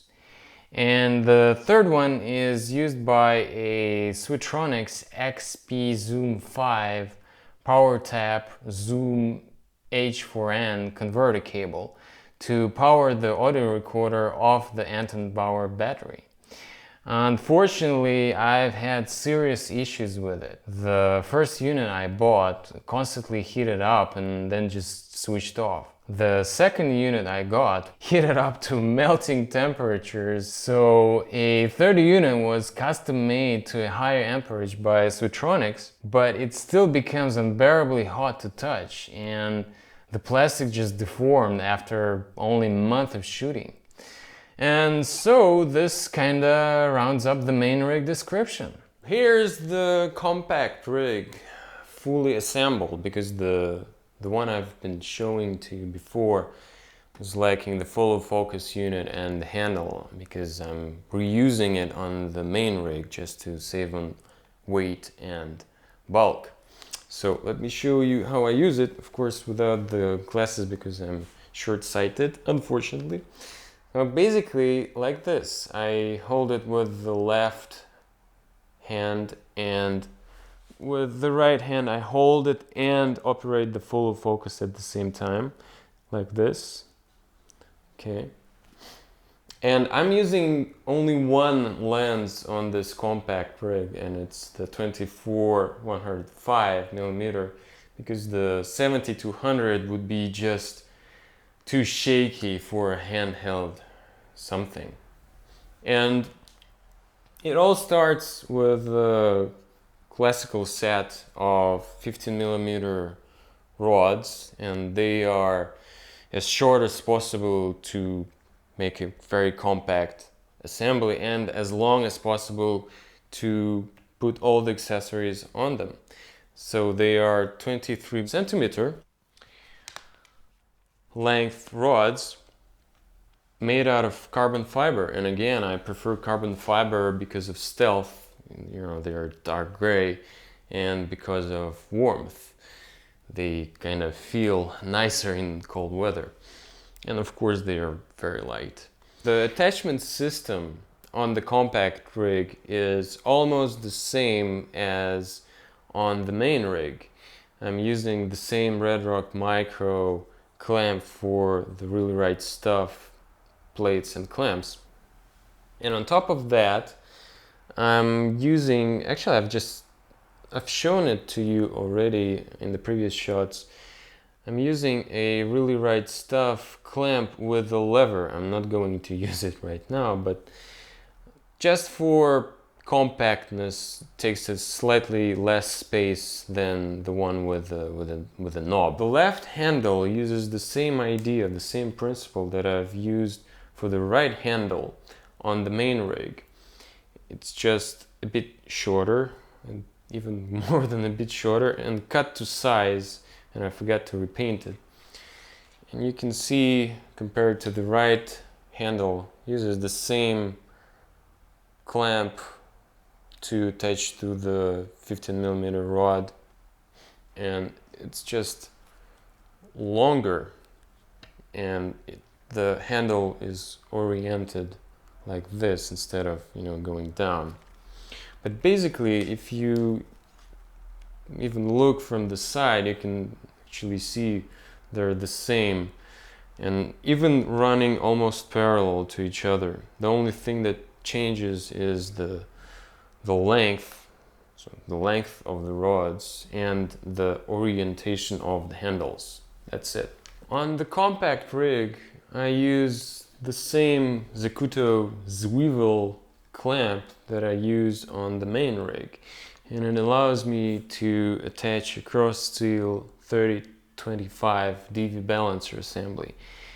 And when it's extended the full length, you can use it as a monopod by placing it on a knee or on a table or on a stiff bag or something.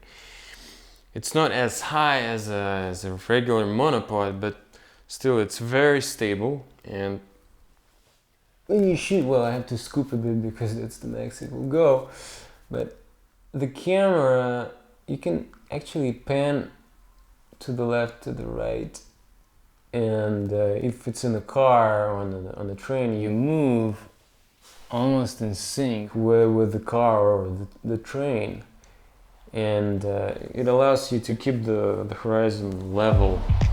A lot of train scenes were shot like that.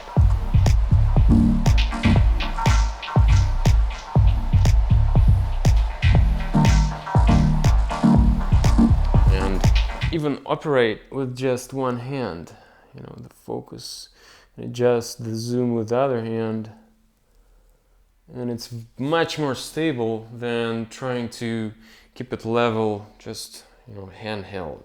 For light control on the compact rig, I've used the Heliopan Vari-ND filter, which goes from 0.3 to 1.8 in non-incremental way, so you can adjust very precisely the amount of light that reaches the sensor.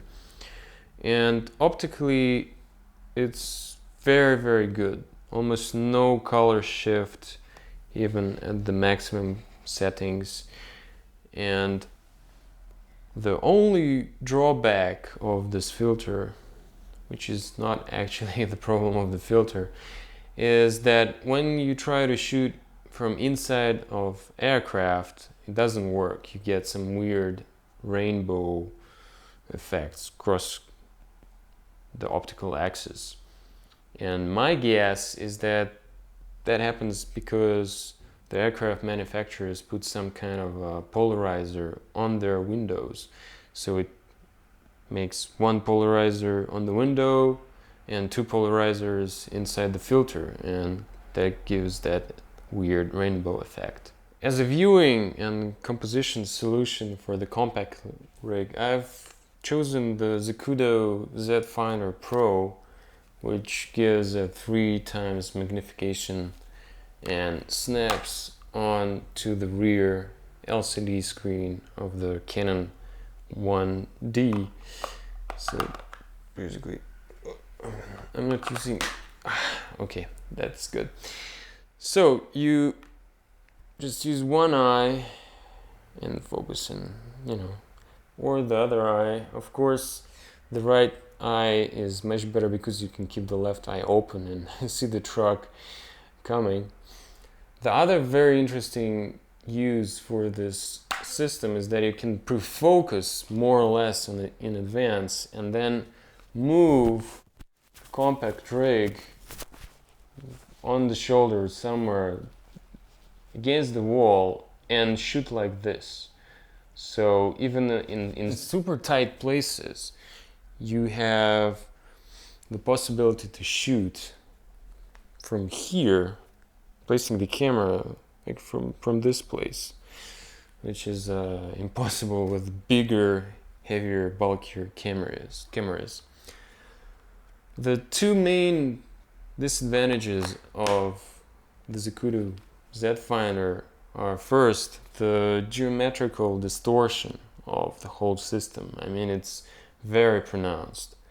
And second is that this rubber thing just comes off way too easily. So even when you carry it or just slide like this, and it pulls off the anti-fog system. It's a kind of a sheet of plastic which drops generally in some mud or puddle. It's the same mounting frame, camera A and camera B, so they can be interchangeable. They're not glued, they use a kind of a removable sticky thing. For audio, I've selected the tiny Zoom H1 recorder. To attach it to the rig, I'm using the Redrock micro mount with micro spud in the same way I've used them to attach the monitor on the main rig. You may have noticed that I reused the follow focus and the right handle from the main rig in order to save on space and weight. The tricky part of this 2-rig system is the transition from one to the other. If I started with the main rig, I first had to remove the matte box, then remove the lens, the 24-105, then remove this screen assembly, just unscrew it and slide it off, but it's still attached with the wires. Then slide the follow focus off and the handle, slide it also off, and then slide it on the compact rig, secure everything tightly in position and ready to shoot. Place the hood, switch on the audio recorder, put on the Z Finder, and at the same time place the elements of the main rig in a kind of storable, packageable way, and then you're ready to shoot. 50% of any good movie, as you may know, is good sound. And in my case, for me, to my ears, the best sound is stereo sound. So I've used 2 audio recorders with XY stereo microphones, the Zoom H4n and the Zoom H1. The H4n was used for the main rig and the smaller H1 was used for the compact rig. It's quite simple. The main reason to choose both was the size. As you can see, both are very, very small and both provide good, realistic stereo sound. The sound of the Zoom H4n is quite good. The microphone pickup angle is adjustable from 90 to 120 degrees, which is great. It can be powered from the Anton Bauer battery, but once the power is cut off, the unit loses all time and date settings, requiring me to keep a pair of AA batteries inside just for that, which negates all the weight savings. Also, the microphones are not isolated from the recorder. It's very sensitive to rig bumps or noise, like turning the follow focus. Records low frequency kind of noise, and it's a major pain to remove in post. The other problem is the low signal to noise ratio to my ears, and you absolutely have to use it with the windscreen. Otherwise, even just moving the rig in still air creates enough pressure to saturate the mics. And this Red Hat Zoom H4n Dead Cat is much better than the windscreen included with the Zoom. You basically pull it on and it makes a nice unit. And this way you can use it even near nightclub subwoofers or in strong wind on the seaside.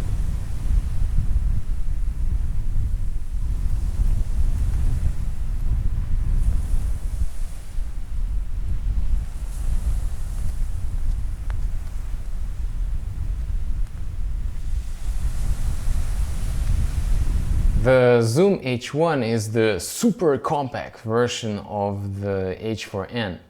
It's quite plasticky, but very light, and the audio quality is extremely good for this size. It's very similar to the H4n. It's powered by only one AA battery, and it lasts for quite a while. I've positioned it on the left side of the compact rig. For this recorder, you also need a windscreen, otherwise the mics will peak at any movement through the air, and Red Hat makes an excellent Dead Cat windscreen for it as well. And actually it's bigger than the H1 recorder. So a very nice system, 24-bit WAV files, but it has the same rig noise problem as the H4n. No microphone isolation. Any bumps or any sounds of the follow focus transmit to the microphones through the attachment point. For sound monitoring, I'm using the Etymotic Research ER4P headphones, and they are extremely compact. I mean, you can basically put them in a super small bowl, and they have absolutely excellent sound. They also have excellent isolation from the exterior, which is extremely important in nightclubs, where you can become deaf in like several minutes. I'm not even talking about sound monitoring.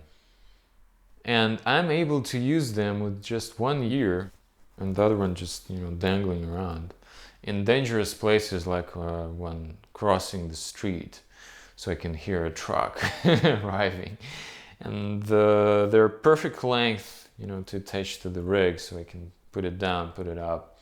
And they're almost unnoticeable. I mean, you really have to guess that I'm wearing some professional monitoring headphones.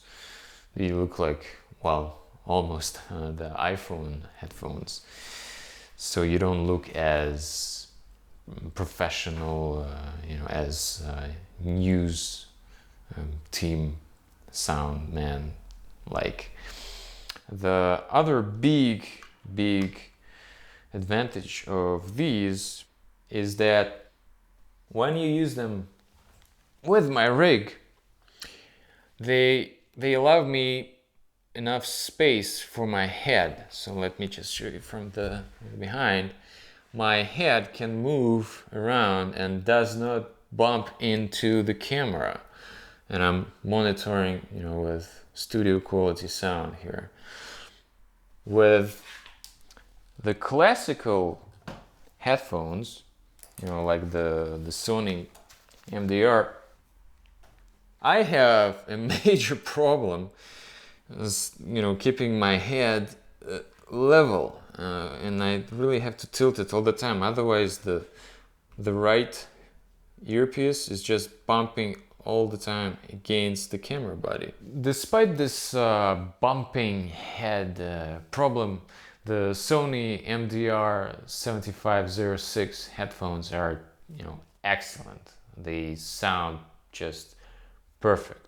They're very balanced, very truthful, very natural, and you can hear just the slightest nuances with these headphones. Yes, they are pretty unusable with the main rig, and they are extremely easy to spot by others. I just look more like a DJ actually. But I ended up using them in the studio for post-production, for mixing the sound. That's just perfect, very good.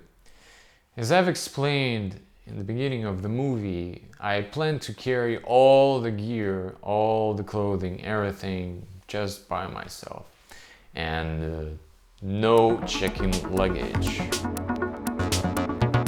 The main reason was I was going to shoot inside the airport security zones and on the airplanes, so I needed my gear with me.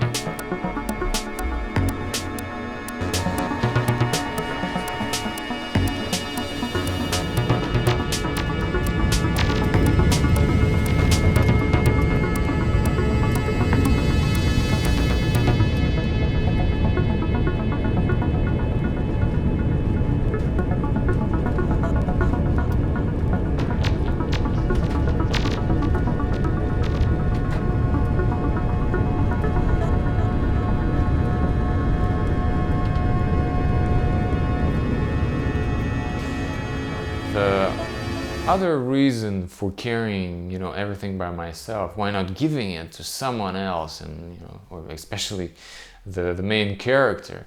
But the main character, the DJ, already carries a huge 23 kilo bag with a lot of vinyl, plus his own backpack. We sometimes could fit a battery or maybe even 2 batteries in his stuff, but the standard cinema industry approach is to use teams of logistics people to ship Pelican cases around with equipment and unpack on the set, repack afterwards, reship it, and it looks very impressive, those huge boxes with foam inside and really used up, and a lot of things going on. It looks actually very similar to army logistics, but it just doesn't work with a one-man crew, and there were no light, compact and tough rig bags or pouches for cinema gear, and there's still nothing on the market. They're generally extremely overbuilt, very heavy by themselves, just empty ones. So what I had to do, because I really had to shoot and actually carrying all this stuff, I had to design my own bags, my own backpacks, my own everything. And so, okay, I just went ahead and bought a Pfaff Expression 2 sewing machine, and from scratch I just learned sewing. Today I realized that I would have been better off buying a Juki with all automatic features. But I was starting out in sewing, and basically I've used all my knowledge of ultralight backpacking and the gear that's used there, and just applied it to camera gear backpacks. As a base of my carrying system, I've actually chosen something that you can buy. It's a standard Ultimate Adventure, also called EULA, conduit backpack. It's a 28-liter backpack using Dyneema Gridstop fabric. Dyneema is a special sort of plastic which is stronger than steel, and so it resists very abrasive sharp-edged pieces of any rig that you may want to put inside, and that I, of course, was putting inside. And I've added additional custom straps all around it, so it's nice and tight when it's filled up with irregular sized gear. And also a custom foam pad for my back, just for padding, because a lot of cinema gear is just it's not made for carrying on your back. It's polyethylene closed cell foam, very light, and the whole thing actually, well, not counting, I'm just talking about the backpack, is 760 grams, which is empty, which is extremely light. And normally this backpack is considered ultralight and is recommended for 6 kilo loads, but I was using it for 15 kilo loads, and amazingly it did work pretty well. Of course, I mean, it was a bit painful, but much better than even bigger, beefier backpacks. For the main rig itself, I've sewn, design of course, an extremely light and compact when you fold it, and water resistant bag. You can see it's this thin, made out of the same Dyneema gridstop fabric that you've just seen in the backpack. So you can actually carry metal parts, very heavy stuff inside. It won't kill, it won't make a hole in the bag. And let me just show it to you. Basically, of course, it's made out of several panels, because the rig is a very weird shape. So it works like this. I pick with just one hand and put on the front side gently, and then just pull this thing over all around. Then I just convert myself to a squatting position, and there's a zipper basically running on the top. So let me try to show it to you. Here, the zipper itself is a water resistant YKK zipper, but even though it's water resistant, I added a flap on top, so when it rains, there's a double protection here. And after it's been zipped up, there are two straps running, front and top, and all connected to a shoulder strap. Just put it like this, and then you just stand up and you can walk away. And that's how I would fly. Of course, I'd add my backpack and no checked luggage. The great thing about this bag is actually it allows to put the monitor in front and use my belly as a brace, and it completely hides the rig from view. You wouldn't know what the hell is inside this bag, some weird thing, but not a camera. So it looks great for example, in Moscow, in even worse places.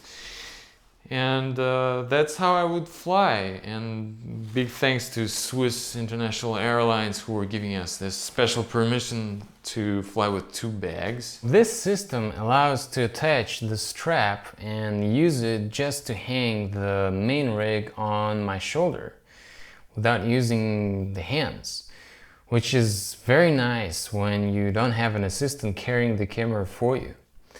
The front attaches to the Redrock Micro handlebar rod, and the back attaches to the Redrock Micro handle.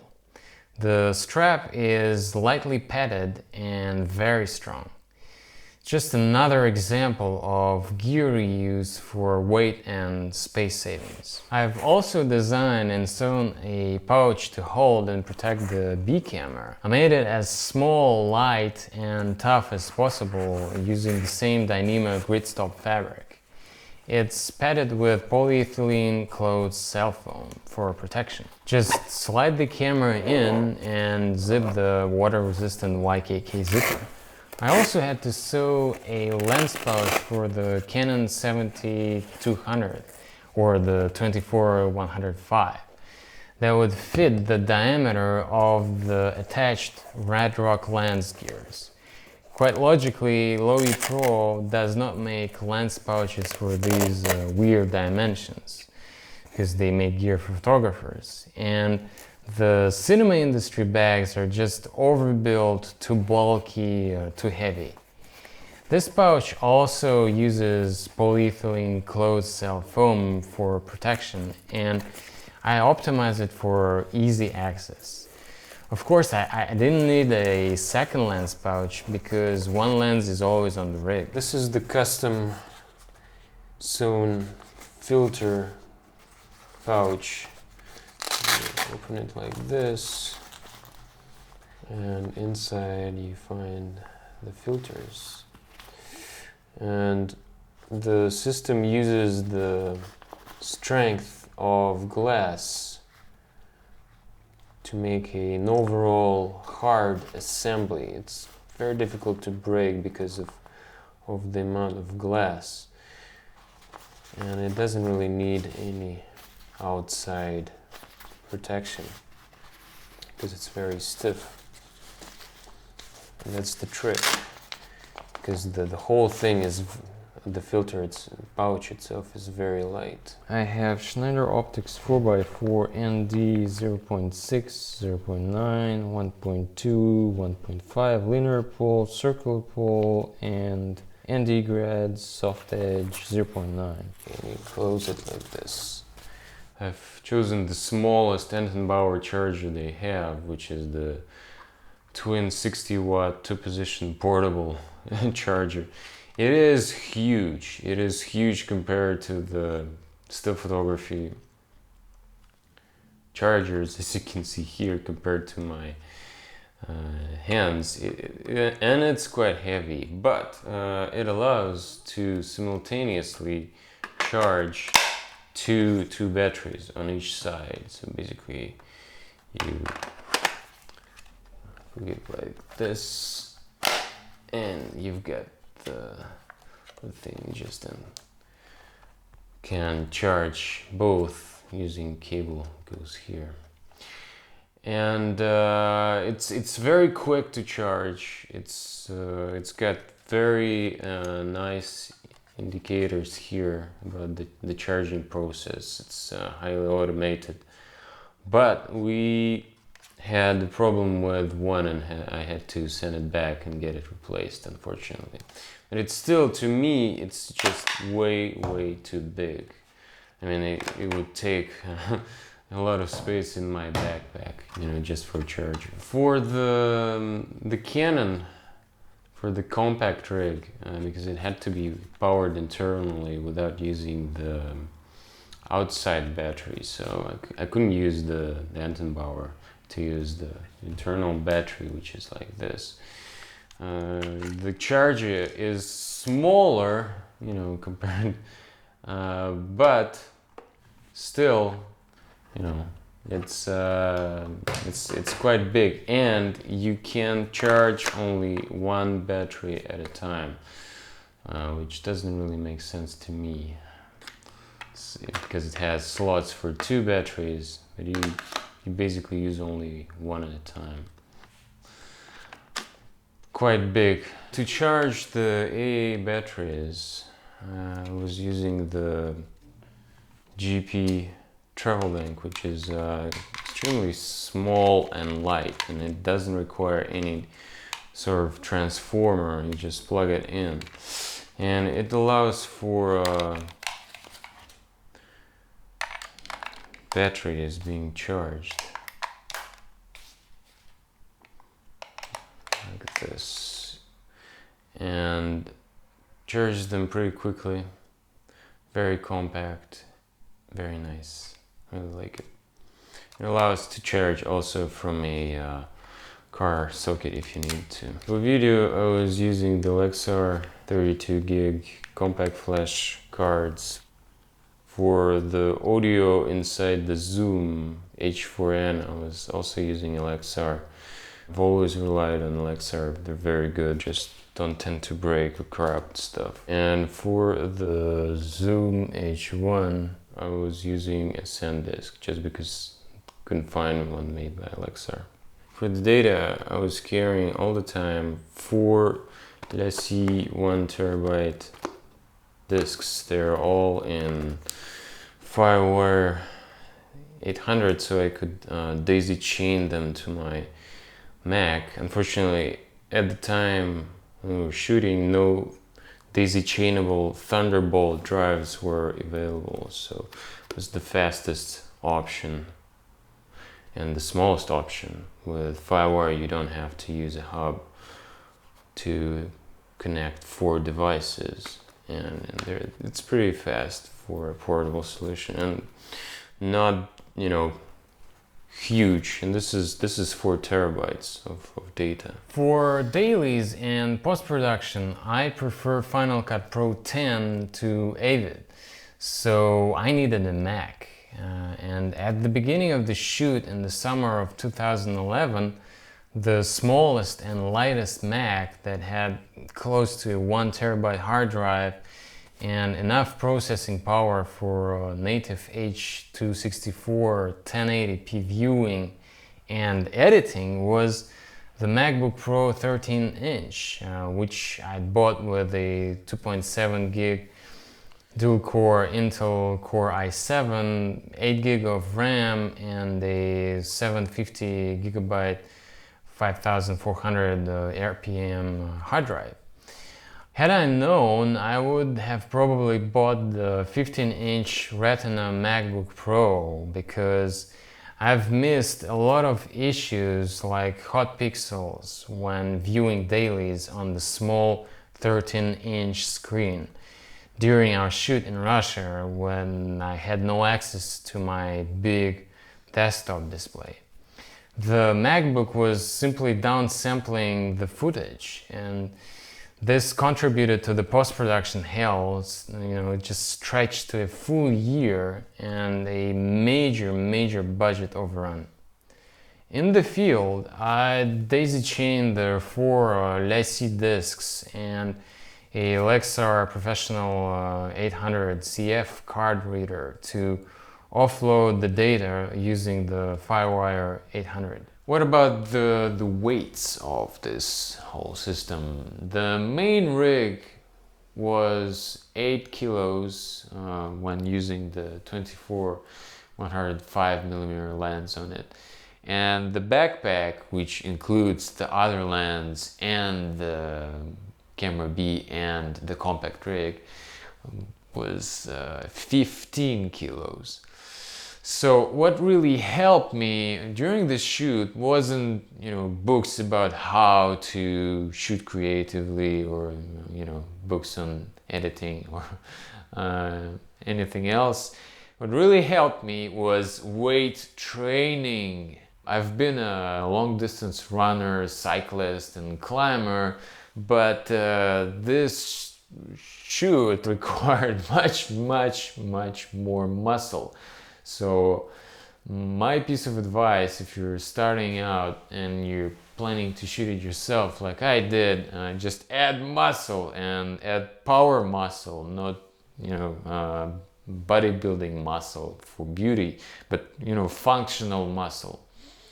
So I hope this movie gives you, you know, new ideas, new perspectives on things, and challenges maybe kind of the standard assumptions, the standard approaches, and inspires you to find your own solutions and just create your own gear. So maybe stop thinking and just go and experiment, sew your own stuff, cut handles, move things around, and then go shoot, and then go shoot again, and then shoot again. Change it, experiment, make another prototype. And fortunately, because we can use the digital gear, we don't have to pay for film, and it allows us to do that. Use this opportunity, because 10 years before today, it was just impossible. So go ahead and just experiment, do it. Cut.